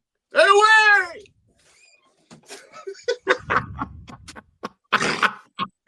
I saw him stand like, okay, he's clearly got a gimmick plan. I'm going to stop this motherfucker. Yeah. And now there's all that shit going on. For it. It's better than hurricanes. That's all I have to say. It's better That's than right. hurricanes. Well, I mean, that's not hard. Not to take away my own audience, but right now on the Simply Reliable Studios, they are, God damn it, work, muckerfather. They are calling Noah the New Year. Noah Foster and Walter Cruz are on the call right now. They're staying up late. God bless them. Noah had a nap, though, so he did himself a solid. Included on that card, of course, is an appearance by the reigning WWE United States Heavyweight Champion, Shinsuke Nakamura. Does he have a match on SmackDown? Isn't he facing Andrade on Friday? Am I remembering that right? Yes, I believe so. So God bless him, man. He's wrestling right now in Japan. It's already well into January 1st, and he's going to be in Phoenix on the 3rd. God bless him. He's going to have that jet lag. Nakamura is definitely a king of strong style and a crazy motherfucker. What was it? I am making a bold prediction. All right. Omos is going to leave that show one half of the tag team champion. Hell yes. I hope so. God, he does. Almost. That's right. Rise, Homo sapiens. Rise. If for no other reason but for marketing. Yeah. Having Omos enter the Rumble one half of the Noah champions. Crazy. Are there belts still the GHC titles, James? Yes. Okay. I believe so. That's fucking awesome. I would like to also make a prediction on February 1st and Royal Rumble. Oh? I'm not saying it's going to happen because, like Aaron Rip might say, unlikelihood. Yes. There you go. That Triple H is going to cost Cody Rhodes in the ladder match. Remember who was the person that KO won the title? Remember, KO defeated Seth Rollins. 1, 2, 3. Help KO win the title. It's a ladder match. It's a ladder match. So Cody. No, it is. No, it is. My only rebuttal against that in the negative vein is he honestly cleared to go? No. Like I think his heart condition put him beyond the point. And if he's not going to get physical enough to do a match even a Stone Cold style match, I'm kind of good on Yeah. that. Like, honestly. Yeah, I'm same, dude. Like, and the only other thing too is like, do we really want to relive the Authority angle over again? I sure don't. Yeah, no, I'm good. I am solid on that. Delete. Yeah. I just put it out there. There's a possibility because like Triple H has not come back on the air saying, "I want that Wing Eagle title back." He's just laying KO run the muck. By the way, we did your entire list for hour 3 in an impromptu style conversation, Jeff. I actually that's what I wanted. I just laid Fair it out enough. like a full list just because, fuck it, Yay. whatever. All right. Well, we're about 3 minutes. Wait a minute.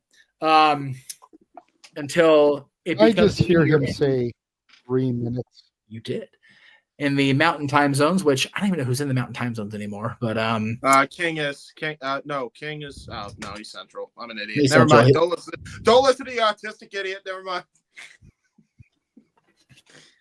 It's me. Oh wait, you have a clip? Oh yeah. Yeah. good James. That's a good James. Anyway. Okay. Anyway. So yeah, Dattila made a valid point. James is the only one in 2025. The rest of us are still in 2024. And Dattila, you're welcome to come in if you want, by the way. Since we are heading that last hour. And we're going to bring you into the final hour of the year with another. God damn it. I keep that stupid style of media thing is fucking with me. I hate this new StreamYard Yeah, stuff. I can't believe how they reorganized StreamYard. It's bugging.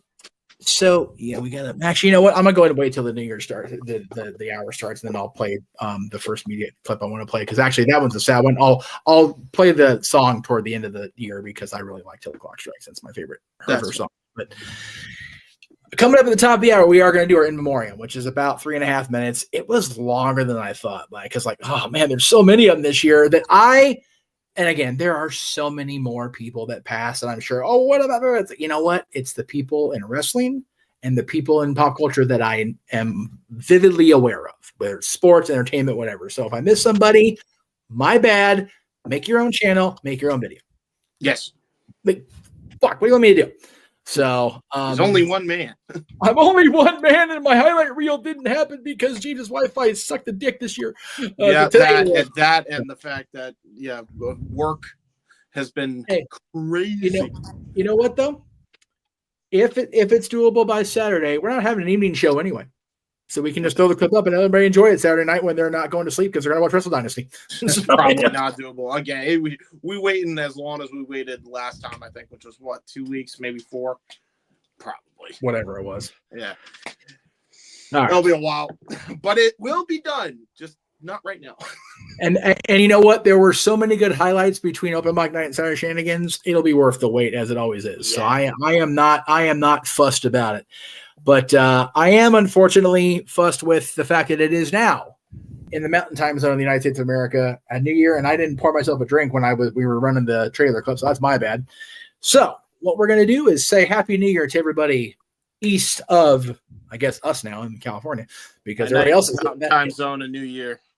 Yes, Happy New Year. And there was a lot of loss in 2024 between professional wrestling and the greater entertainment world. So we're going to run that clip. I'm going to go pour myself a fresh glass of whiskey, and we will be right back.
And on a personal note, first of all, I felt like a prick because I had forgotten Johnny and Matthew Gaudreau until a couple hours ago.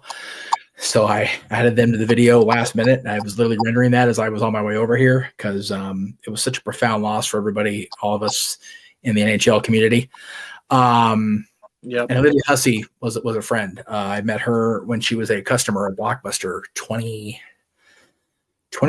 years ago. Met her. She came in to rent for her family, and we stayed acquainted ever since. And it was very difficult to hear that she passed away. So Godspeed, my friends.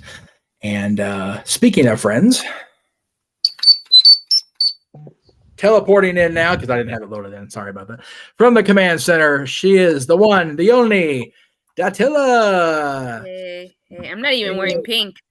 You're not wearing pink, but we appreciate you coming in. We know you're under the weather, so I appreciate you popping in here for the brief thing. I wanted to ask you before we move into the final hour, what is your biggest takeaway from 2024 as far as the world of professional wrestling? What's the one thing that stands out for you in the last 12 months? How much things have changed. I never thought that WWE would be where it is. I mean, I did think WWE would be what it is now once Vince left, but I didn't think it was going to happen, so soon. Right. It was quick. Yeah. Yeah. When you really break it down, it was very quick. Yeah. Yeah. Yeah. So, okay. But I'm happy to see that the wrestling business is thriving as a whole. Yes. AEW's, we have AEW, WWE, TNA's even doing good. So I'm just happy to see that the wrestling business is booming.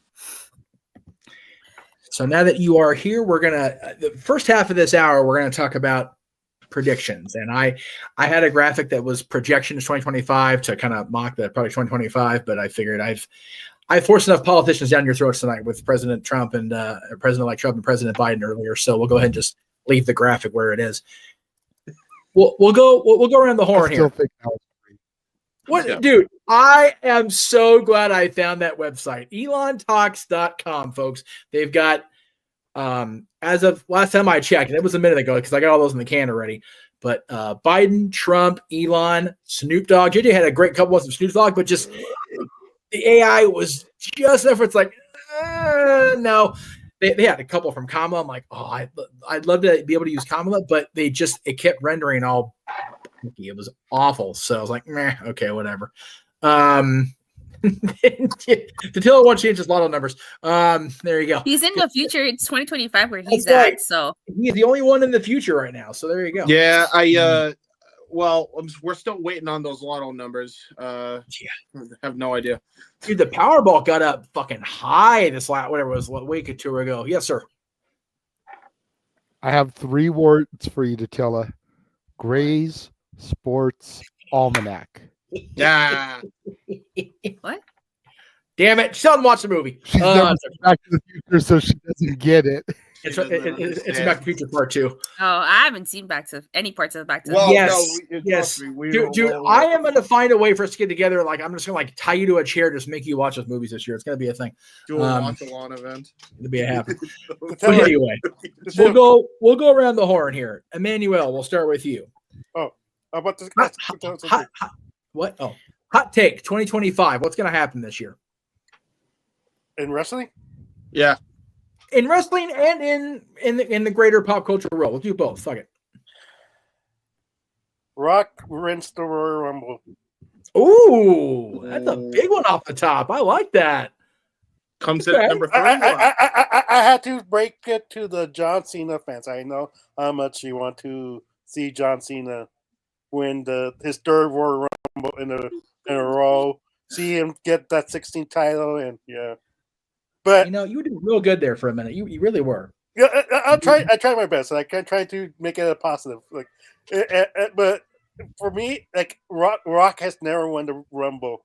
Yes, I know he drew Big Show over the ropes, but guess he what? did not win that Rumble though. He did not win the Rumble. He tied.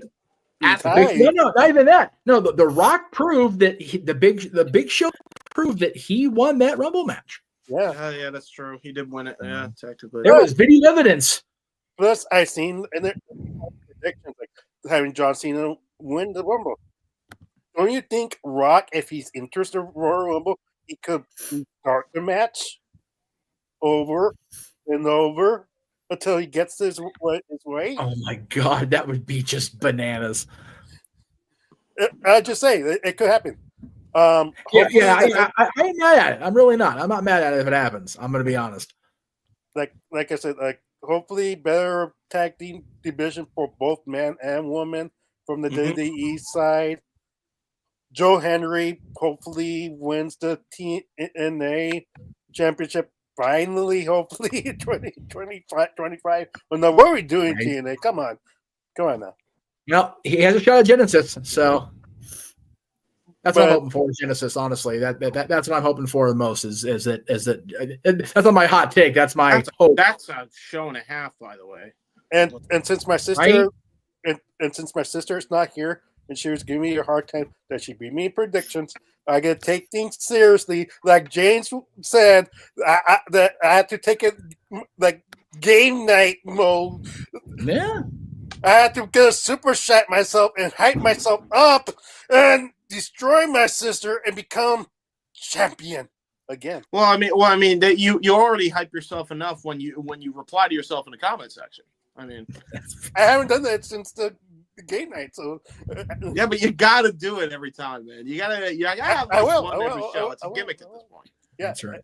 I will. Don't think I won't. I will. I'll get. Well, no, I am encouraging it, good sir. Yes, we're encouraging it. God help us. Mike D also agrees with a hot Royal Rumble take and that John Cena win the Rumble and face Cody at WrestleMania. Datilla, what say you? Oh, me? Yes, yes, you. Pop culture, I'm not really too sure about. I don't really try not to follow pop culture. I'd say instead of John Cena facing Cody at WrestleMania, he faces whoever would be the Intercontinental title and finally gets the Grand Slam and wins the IC title. Okay. I like that. All right. Manuel, we'll go back to you real quick for the pop culture because I forgot to ask you that part. Pop culture? Entertainment, sports. I know. News, I'm trying to think of a good take. I guess somebody finally dethrones the Chiefs, the Kansas City Chiefs, at the Super Bowl. Like it's like it has become the Roman Reigns reign, like the race up your ones, respect your Kansas City Chiefs until somebody proves the NFL like they could stop him in the main stage. We gotta see the same crap, and there's nothing we can do about it. There you Hopefully, go. hopefully Trump actually makes this country better and lower this cost because this prices are outrageous. But if he doesn't keep, there's gonna be people asking for his head and blood. Hey, we don't want that. He and Elon and Biden all agree that you should buy a shirt from the Greg Cherry store. So I'm all for that. Absolutely. The only thing I can say, sorry. Go ahead. Is for us Power Ranger fans, we're officially not us yet. James, technically is officially in the Power Rangers SPD timeline. This Power Rangers SPD takes place in the year 2025. Oh, okay. Well, there you go. Yeah, that's right. I forgot. I forgot about that. There you go. Yeah. SPD was a weird show. Yeah, well, I mean, for me, they were all little. They had a talking dog that barely looked like it talked. Like, yeah, it weirded me out, man. As a kid, I'm not gonna lie to you. There you go. JJ, what's your bold, hot, whatever you're gonna take prediction, whatever you want to call it, for the next 12 months?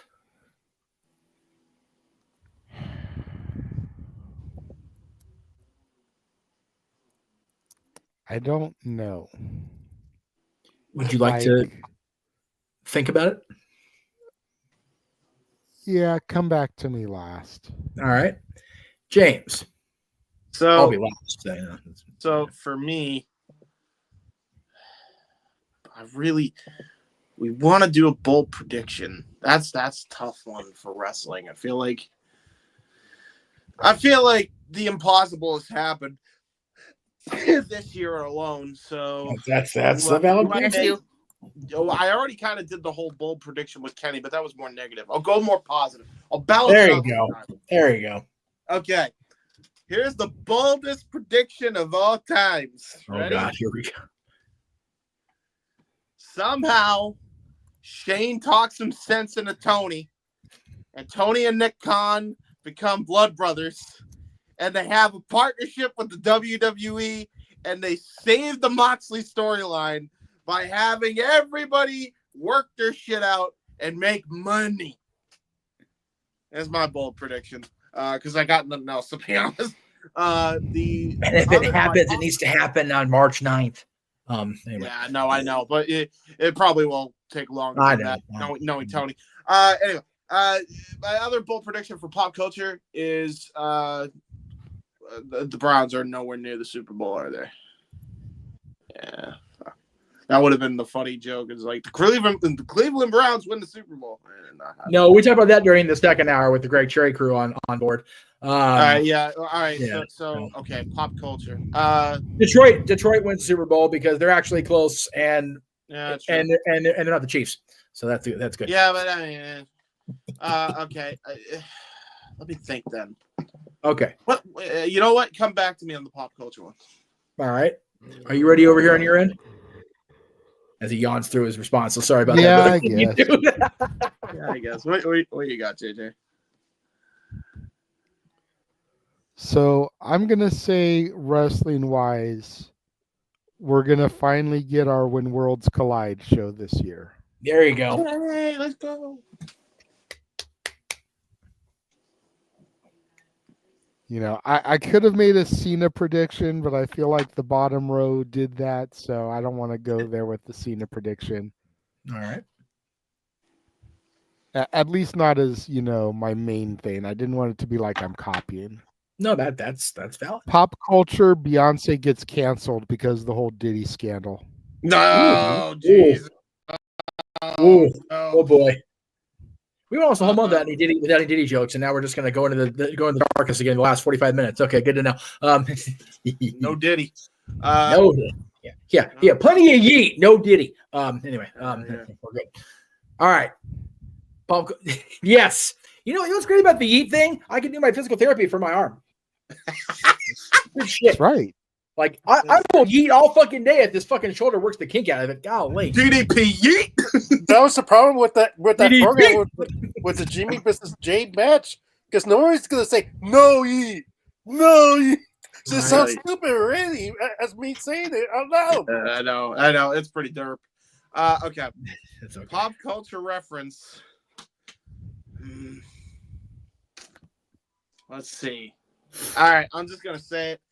I feel like Logan Paul, I mean, he's already been canceled multiple times, but Logan Paul, I know he's a wrestling guy, but Logan Paul will be canceled for his crypto scams, and it will come to light finally. There you go.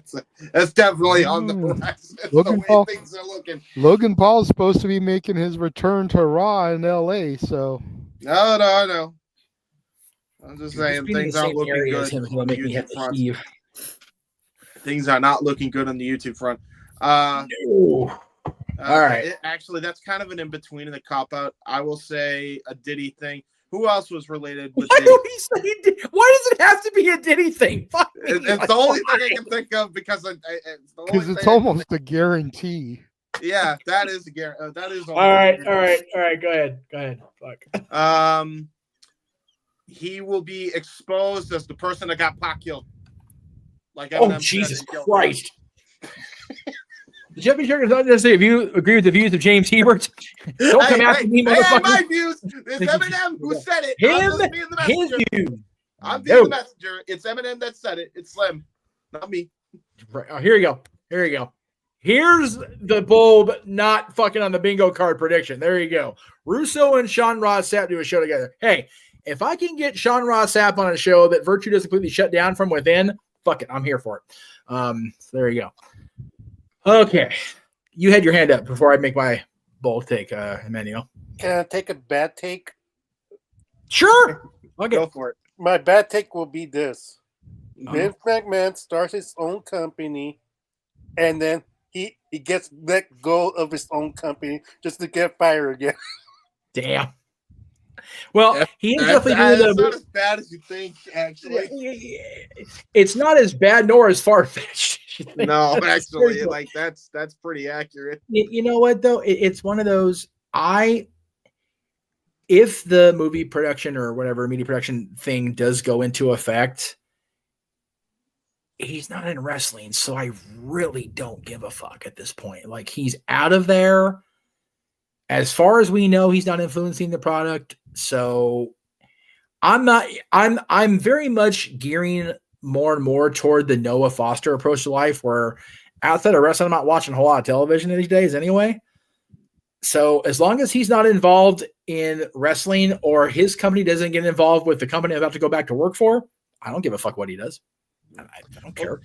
I got another bad take. WB defaults because of what's happening with Zaslav. Oh, that's valid. That's scaringly possibly valid. Oh my God. That's true. Another problem. Be on the lookout for AEW and all of WBD if you like comic books for that one, because they already fucking sold their comic book division. It's that bad. Which, doesn't that include CW? Yep. God damn it. Yep. All right, fair enough. All right. So pop culture wise, I am going to predict, not really, I don't even think it's a hot take, but it might be because of all the stutter steps. The Superman movie is going to do gangbusters at box office because I think people are looking forward to it. And I certainly am. I love the trailer. I love the use of the John Williams theme, just, epically remixed. I thought it was a damn good trailer. I love the second trailer. So I'm here for that. And JJ knows I've been a fan of the Blue Boy longer than I've been a fan of the Bat, but I'm kind of up and down now. So I hope it does well because DC needs a shot in the arm. God damn, do they ever. Warner Media needs a shot in the arm for that to work. Yeah, but you know what? If Superman does well and this does really ignite that, not DCEU, I don't know what they're calling the new continuity, but if it does give that the proper shot in the ass, then hopefully we'll see more good stuff. I'm looking forward to. I know they moved the Batman 2 back another year, so that's kind of worrisome. We'll see. Like I said, I'm a fan of Superman. I love the approach of the trailer, so we'll see how the movie turns out. As far as wrestling goes, I predict that there will be a TNA wrestler in a high-profile match at either WrestleMania or SummerSlam. I'm hoping. And away from predictions, just a hope. The thing I'm hoping for the most as far as wrestling goes is my being available to go to Rebellion on April 21st, I think is the date. Yes. 27th. 27th, thank you. It'll be the weekend after WrestleMania. Thank you. Because if that happens, and God, I want it to happen for a lot of reasons, mainly Frankie, if I'm being honest, because that's my boy. Yes. But I will have then been able to see every major promotion in my home county, with the exception of ECW, at least once. Because WCW had a house show, and it wasn't LA County, but close enough. LA County South down there where the fucking Ducks live.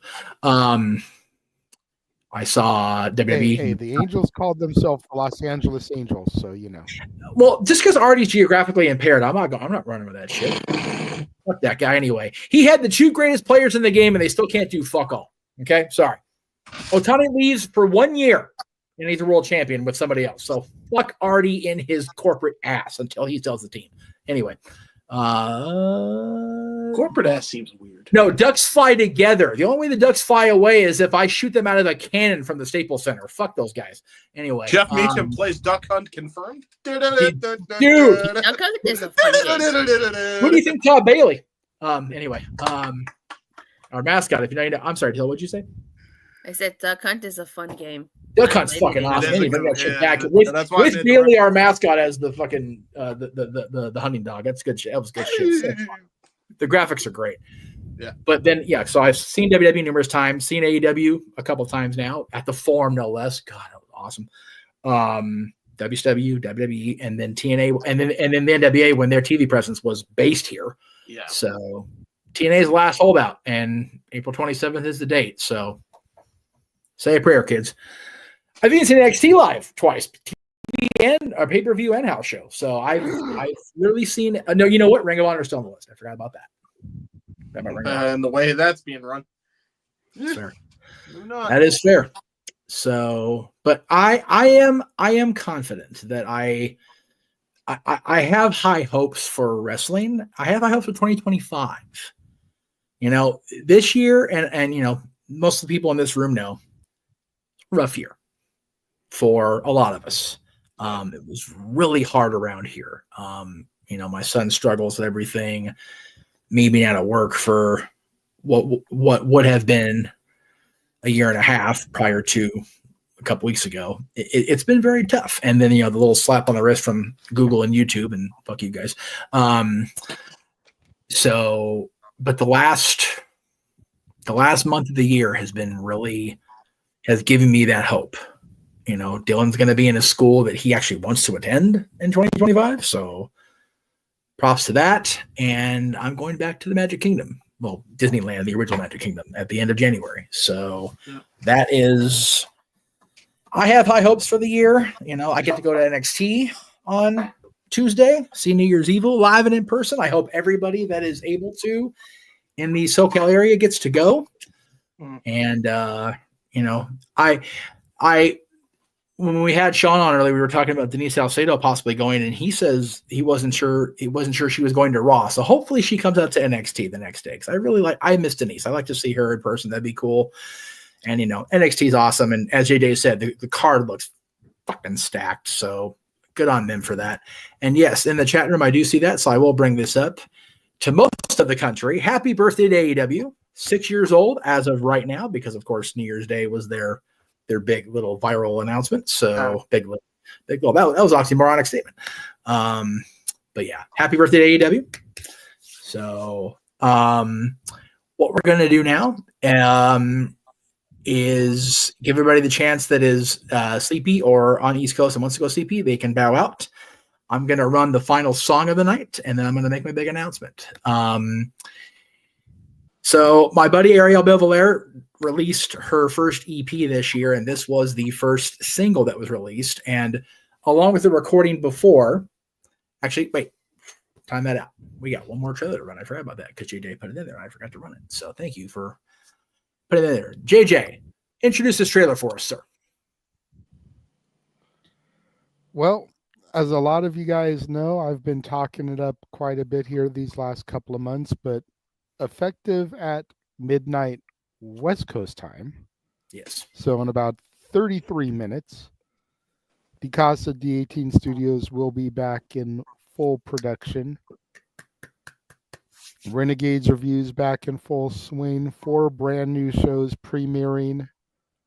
Those that are privy to the members only section have gotten a sneak peek of a couple of the new shows. Oh. Emmanuel's nodding his head because he's one of those people. Yes.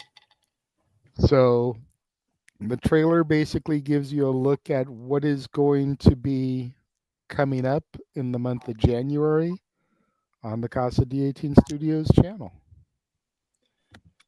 And we'll be back to not wrap it up just yet, but pretty close. Stay tuned, kids.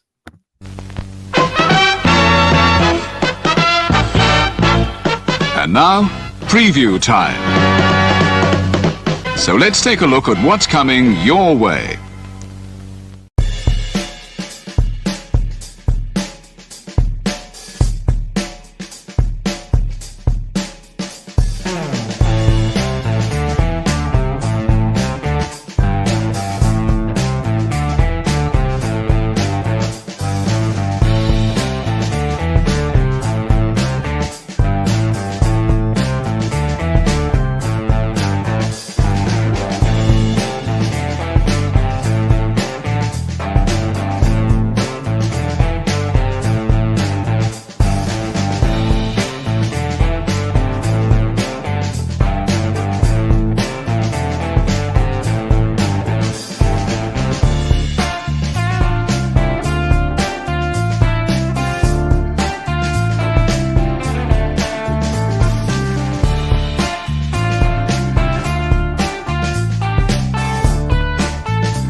all the content. Anyway, Pretty much. Yeah. All right. Well, now that I made sure I ran that graphic trailer because I completely did I saw it and like my brain didn't click in on it. All right, got about a half hour left, and then I'm tucking my ass into bed because I'm old and tired. As I was saying before, I realized I had to run the other trailer. My friend Ariel Bellvalaire, who I first met through my buddy Jenna and Paradise Kitty, released her first EP this year, and the first single off that track has become one of my favorite songs ever. Period. Not to mention my favorite song of hers, and along with the one we showed earlier, Shoulda Known Better. They recorded live versions of it at her favorite venue, the Bourbon Room out here in Hollywood. So, with my choice personally for Song of the Year, Till the Clock Strikes, along with her bandmate, the LA Dolls, Rocky, God damn it, I've messed up her name. I'm sorry, Allie. Rocky Rose Music, as well as Jazzy on drums. Both of the Jazzy and Ariel are at Drag the Musical out in New York City right now. Here is Till the Clock Strikes.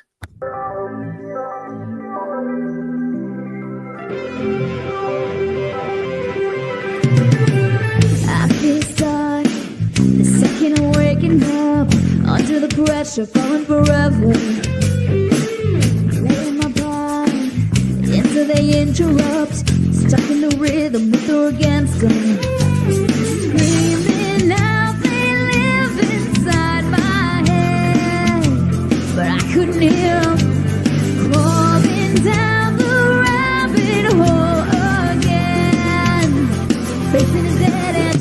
Till the clock strikes, I'm running out of time. Till the sunrise, you'll never see the tell me, what am I racing for? Giving up, going they all want more. Till the clock strikes, I'm running out of time. Slowly, you think that you got me. Stick to tradition, I never listen. Keep on fixated with no destination. They say I'm aspiring. Don't expect me to buy it like it's inspiring. Screaming out, they live inside my head, but I couldn't hear them. Rolling down the rabbit hole again, facing the dead end. Till the clock strikes, I'm running out of time. Till the sunrise, you'll never sleep this night. Tell me, what am I racing for?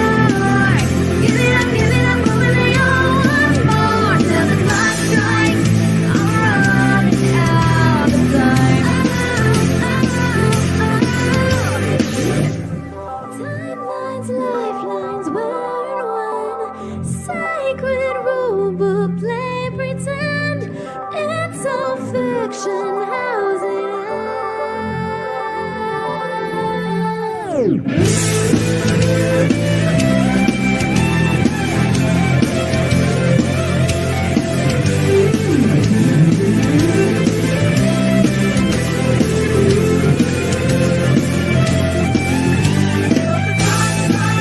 I'm running out of time. Till the sunrise, you'll never sleep this night.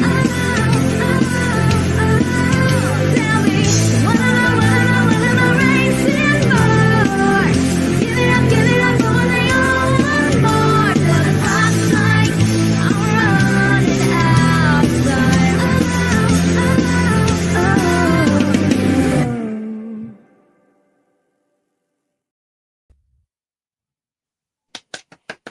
Yay. Yay! That's a better audio than we had at the Bourbon Room the first time I showed that song on the air because, there's actually professional editing and audio involved there. So, again, congrats to my buddy Ariel. on all the success she's had this year and being part of Dragon Musical along with, like I said, Jazzy on drums. Congrats to Rocky Rose. My God, they're going to be in Europe in February on the Cyndi Lauper tour. God bless her. God, it's fucking awesome. So happy for them and happy for my girls. Paradise Kitty will be out at the Viper Room actually on January 11th, but I'm a little obligated that day, as you know. So I'll be catching them down the line. But everybody that has been in my circle the last year, the last 2 years, last 5, we were anniversary, the last 20. Like, thank you all for continuing to support, continuing to watch along with these crazy streams that we do. They do in Songwriter Studios, the Nerdy Hugh crew does, the Greg Cherry brand, and especially you crazy fuckers that watch me, all 4 of you watching still at 20 to midnight on the West Coast. God bless you. Got 25. Excuse me. I can't even read. Don't mind me. Can't count by the shirt. Can't count by the shirt if it's still on the Greg Cherry. If it's not, we'll find it and resurrect that shit. So what I've been kind of like half-ass teasing it for the better part of a month now, but I've been really thinking about next year and beyond as I prepare to go back to work at Disney and Disneyland specifically. And also thinking about this little timeout that the folks at Google and YouTube imposed upon me back in the summer, and just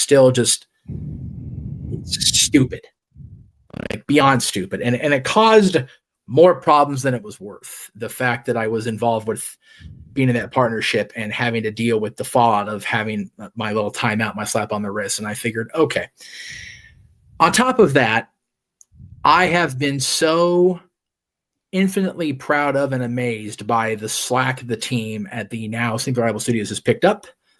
I am just overwhelmingly proud of every one of you guys on the watch-alongs during the shenanigans, and the peripheral folks, the Tilla who pops in when she can with her life and everything going on there, the fans and the followers like Emmanuel and Arlene, and everybody that's been involved in this show tonight, the last nearly 4 hours now. I'm so just tickled that everybody has either found themselves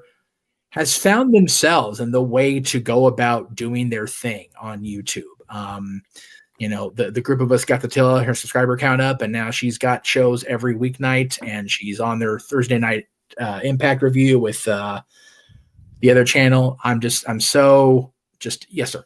I know what you're going to say. Tuesday. Every weeknight except for Tuesday. That's fair. Because like Triple H, she doesn't work Tuesdays.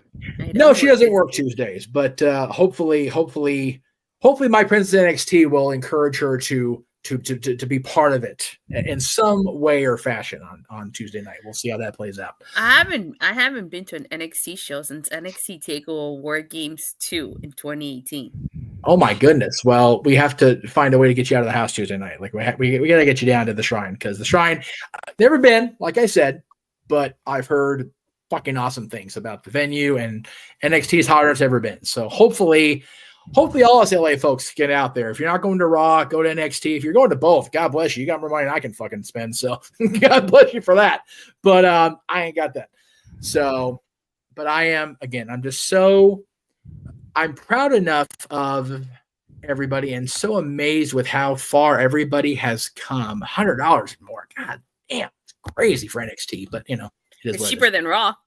It is cheaper than Raw. This is valid. That is 100% accurate. But with my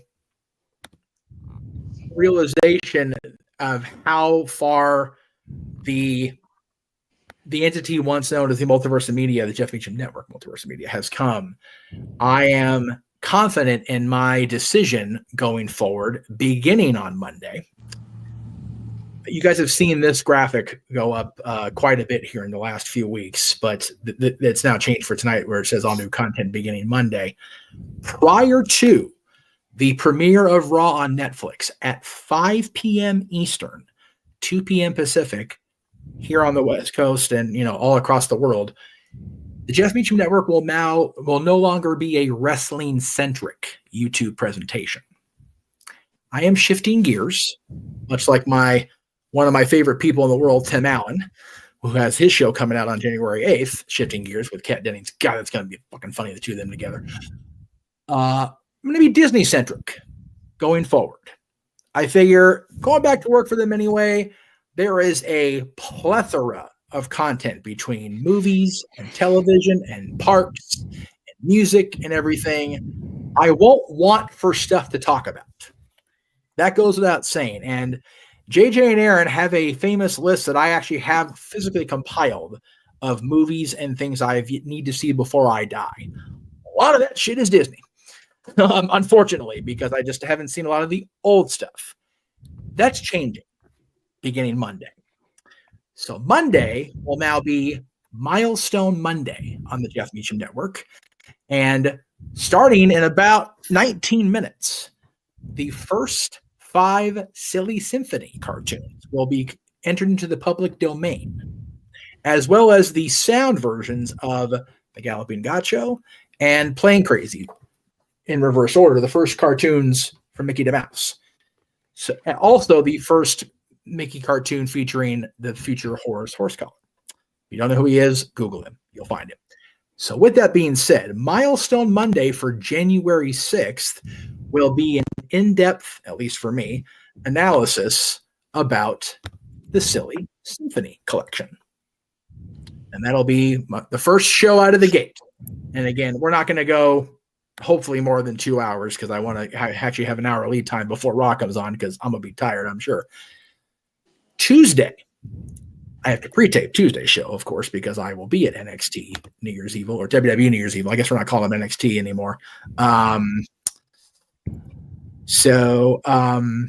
answer the question in the private chat, so the horror characters, the movies that are not based in horror movies are based on public domain characters. I will be watching those at some point. JJ encouraged me to watch them, so at some point I will get to them. Yes. Even though they're not Disney, they'll be like a special thing or something. But there will also be there's so much stuff I haven't seen just on Disney Plus or even the peripherals alone, and we're getting to that. So Tuesday, even though it won't be live at 5 p.m. Eastern, 2 p.m. Pacific, because I will be 5 p.m. Pacific, I'll be pretty much halfway to the shrine at that point. Tuesday, January 7th, is the anniversary of the premiere of the first Disney short. It was subtitled And the Honey Tree. So Tuesday trivia for January 7th will feature Winnie the Pooh. Boo. Why are we booing Winnie the Pooh? You know why I boo Winnie the Pooh. I don't know why you boo Winnie the Pooh. I forget. Please remind me. It's okay. He evicted some other bears 2 days before 9/11. Hey, that was not his fault, and Osama bin Laden made us pay for that. So, James, we broke James. I did. I broke James. That's okay. And Josh is still up. God bless you, Josh. I love you for that. Go to bed. It's past your curfew. That's right. It's past your bedtime, man. But thank you for staying out for real. So Wednesday it might be at 5 Eastern or maybe a little bit later, but I won't have my own content going out because I'm going to be part of the Greg Cherry Show. I'm going to do my damnedest to be part of the Greg Show every week. But prior to the Greg Cherry Show on January 8th, so not tomorrow's show, but next Wednesday, because of the premiere of Shifting Gears, I will have a fun-filled look back at Tim Allen's Disney history. Yes, the Santa Claus. Yes, Buzz Lightyear. Yes, Jungle to Jungle. Yes, all the things. Especially for seeing his bit at the Laugh Factory and realizing how much he hated most of that shit, I'm going to have fun with it myself. So that's what we're doing. That'll be on Wednesday next week. Thursday is going to be, Thursday is always Throwback Thursday, right? That's just what it is. So what I did, I went back into the archives of the Walt Disney Studios releases. There was a lot of shit on that list I hadn't seen, and I was mortified by this process, including the Shaggy Dog, which will come up later in the year. But the first one in the release order that I have not seen will be discussed very much a Renegades Reviews format style, because I am going to watch these movies and I'm going to take notes. I'm going to do the thing. Meacham at the Movies for Thursday, January 9th. Will be a movie called So Dear to My Heart. And no, I haven't heard of it either. So I have no idea what I'm getting into, but I know that it's going to be one of the many Disney films release period I haven't seen. So I'm seeing the chat room. If you need to bail soon, you can. You're welcome to bail before we say goodnight, so that's fine. And that goes for anybody. I know people are tired and they're not under the weather. So if you guys need to bounce before I say goodnight, that's fine. But that's just the first week. In January, and I'm not going to load all the graphics, we're going to take too friggin' long, but in this new year, Trivia Tuesday will feature House of Mouse, the Mighty Ducks franchise, and I forgot the one for the last week's. Let me scroll down here. Oh, Disney California Adventure, because that opened up February 1st, 2001. So that'll be the trivia for January. Milestone Monday, January 13th, Downtown Disney, Anaheim, opened on January 13th, 2001. It may have been a couple weeks later. January 20th, Milestone Monday. I'm scrolling. I'll find it. I promise I will. Oh, for all you teen fans, High School Musical premiered on January 20th back in history. So we're talking about High School Musical on Monday, January 20th.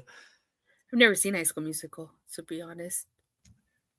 And I'm sorry, January 27th is going to be Milestone Monday for Disney California Adventure. On the 13th, Milestone Monday. Where the hell? Oh, Downtown Disney, like I said. So Downtown Disney the 13th, California Adventure the 27th. The movies in January, if I can find there they are. JJ, you're going to be mad at me for this revelation that I made upon myself. January 16th, Meacham at the Movies, Disney movie I've never seen the whole way through, the original Disney Treasure Island. I have never seen that movie. So we're going to watch that. I'll review that. The 23rd, Walt Disney's The Story of Robin Hood. Not the awesome animated one from the 1970s, but the original 1950, I believe it's 1952 release. And then January 30th, we'll close the month out with Sword and the Rose.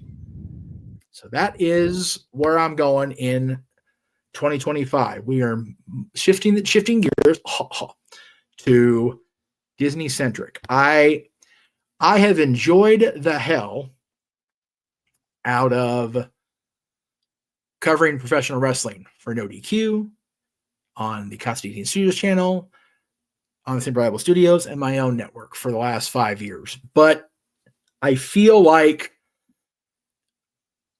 I always said that if covering the wrestling and it became no longer fun, then I wouldn't do it anymore. Google and YouTube made it not fun for me because of the bullshit reason they put me on timeout. And I figured, you know what? If I'm going to be a corporate shill on my channel anyway, I might as well just go balls deep and screw it. Why not? So that's what I'm doing. So this coming Monday, prior to everybody around the world watching Raw at 5 o'clock Pacific, because we all get at the same time now, you can check me out reviewing and talking about the Silly Symphonies, because those things, including the Skeleton Dance, by the way, which is underappreciated by everybody except the most diehard of Disney fans, because we know of its awesomeness. So I'll be talking about those on Monday. But yeah, so that's why the modern day Disney version of the Jeff Meacham profile picture exists, because we are going full-blown Disney come Monday. And you can catch the content here on YouTube at Jeff Meacham, as well as posts from me on Facebook at Jeff Meacham. And then, of course, Blue Sky, Instagram, and Twix at _ Jeff Meacham. But that's been the big announcement I've been holding in for the better part of a month. It was pretty much decided the week I got hired back. I got that phone call on a Monday, and by Friday, I'm like, all right, this is what we're doing. So there you go. That's what we're doing. And I appreciate, again, like I said, I know in the highlight reels last 2 years, we've had a lot of stuff from Open Mic Night and Shenanigans, as well as the watch-alongs. And I take such joy in the fact that you two and Walter and our MVP, Noah, have just really come into their own on commentary, and Noah's fandom has re-expanded to include NXT. You've seen wrestling content that you've you wouldn't have dreamed of seeing, when you're on your hiatus, because of how just bad the business had gotten at that point. My goodness. So, and, you not only doing commentary, not only, expanding the stuff on your own channel, but doing your uncle's documentary and meeting people like Emmanuel and Arlene at WrestleMania weekend last year, or, God, that was only last year still. Jesus Christ. It feels like 2 years because it almost is 2 years. It almost is 2 years. It was 2 WrestleManias ago. It's not quite 2 years.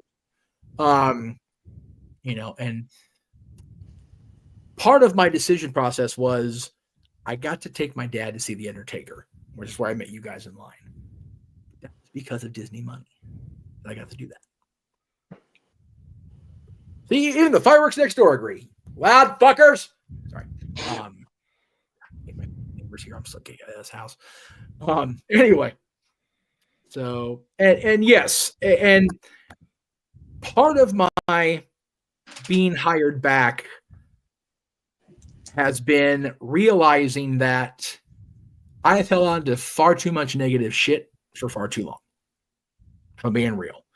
The big reason why the special guest was on during hour 2. I really hammered down hard on him. And yeah, we had a conversation in direct messages that wasn't exactly flattering to some of the people I hold near and dear.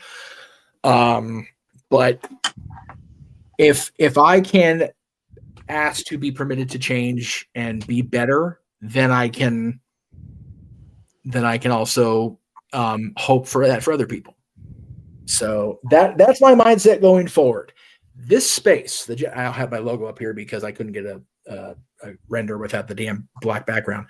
This space is open to everybody that can come in here with a positive attitude and can't, that is able to work within a purview that out of their comfort zone, perhaps, but they can still maintain civility. I see your hand up, Manuel. Go ahead, sir. All I need to say is this: don't wait till New Year's night to decide I gotta start to change now. No, it can change anytime you want. So, no, and that's as a lovely suggestion, change now and stick with it. I know it's gonna be hard at first, but once you start to working on it, you do better. That's the possibility I want to give to everybody. Change now today if you want to change yourself.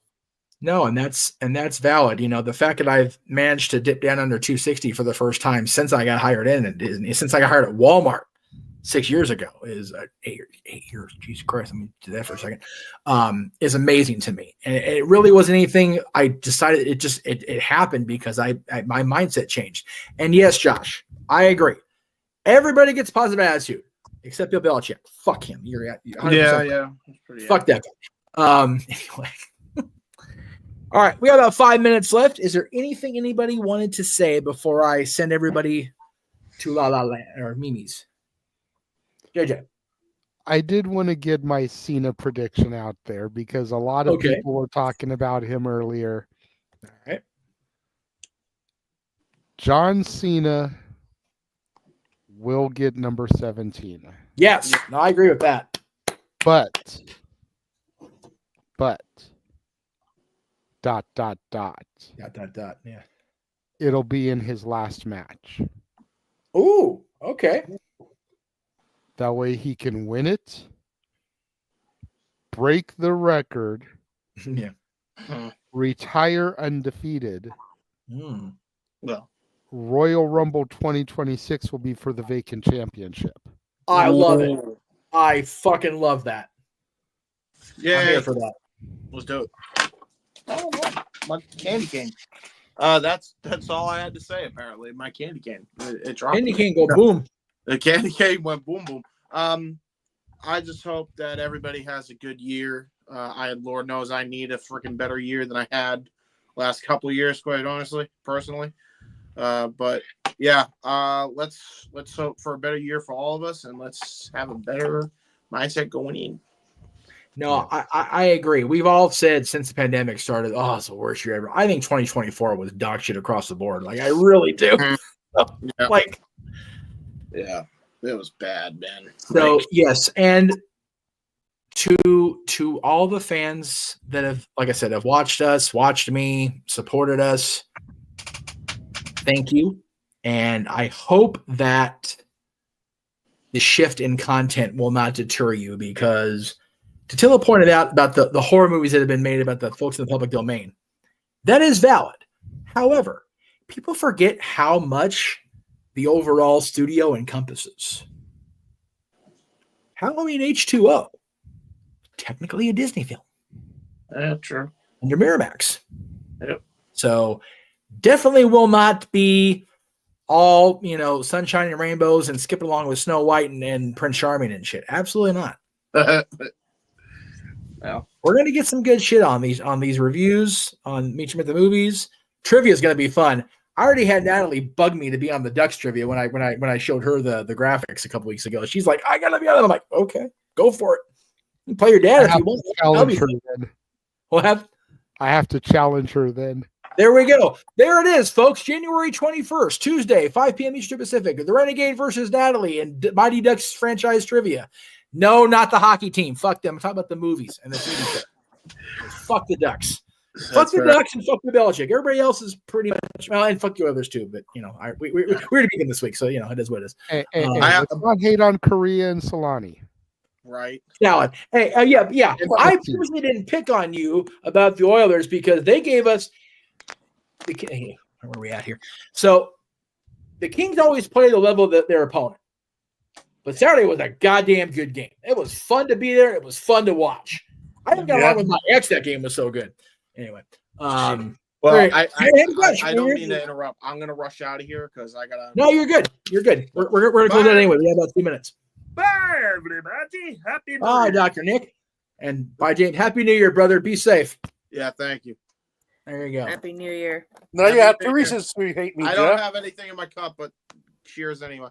That's okay. It's all good. 2 reasons to hate. Make it quick, Emmanuel. We're gonna close out. Yeah, because Bill Belichick is now a Tar Heel, and that's one of my favorite colleges, the Tar Heels. Tar Heels haven't done shit since Jordan left the basketball team, so I'm not worried about that just yet. As long as he's not coaching here, we already got fucking Harbaugh here. That's bad enough. Yeah. So, all right, Yeah. we are under the minute mark, folks. So, again, thank you, and thank you, Judy, for putting this up here. I appreciate that. Thank you to everybody who has stuck around for the last 5 years, the last 22, if you've been a fan of the old stuff. If you've been a fan of the Casa, dude, this guy, you saw that trailer. That was almost as long as the In Memoriam this year. Go watch his shit starting literally in a minute. Make it happen, Captain. Tatilla, we will see you, of course, in 2025 with the wrestling coverage. Emmanuel, hopefully we'll see you at events coming up here soon-ish. WrestleMania. For everybody, including the second asshole who keeps out of the fireworks. For everybody, the Jeff Meacham Network, the Simple Reliable Studios, NoDQ.com, the Greg Cherry brand. Happy New Year 2025. And we will see you literally next year. Happy New Year. Happy New Year, everybody. And Josh didn't get to sing, so should old acquaintance be forgot and blah, blah, blah, blah, blah. Good night, kids.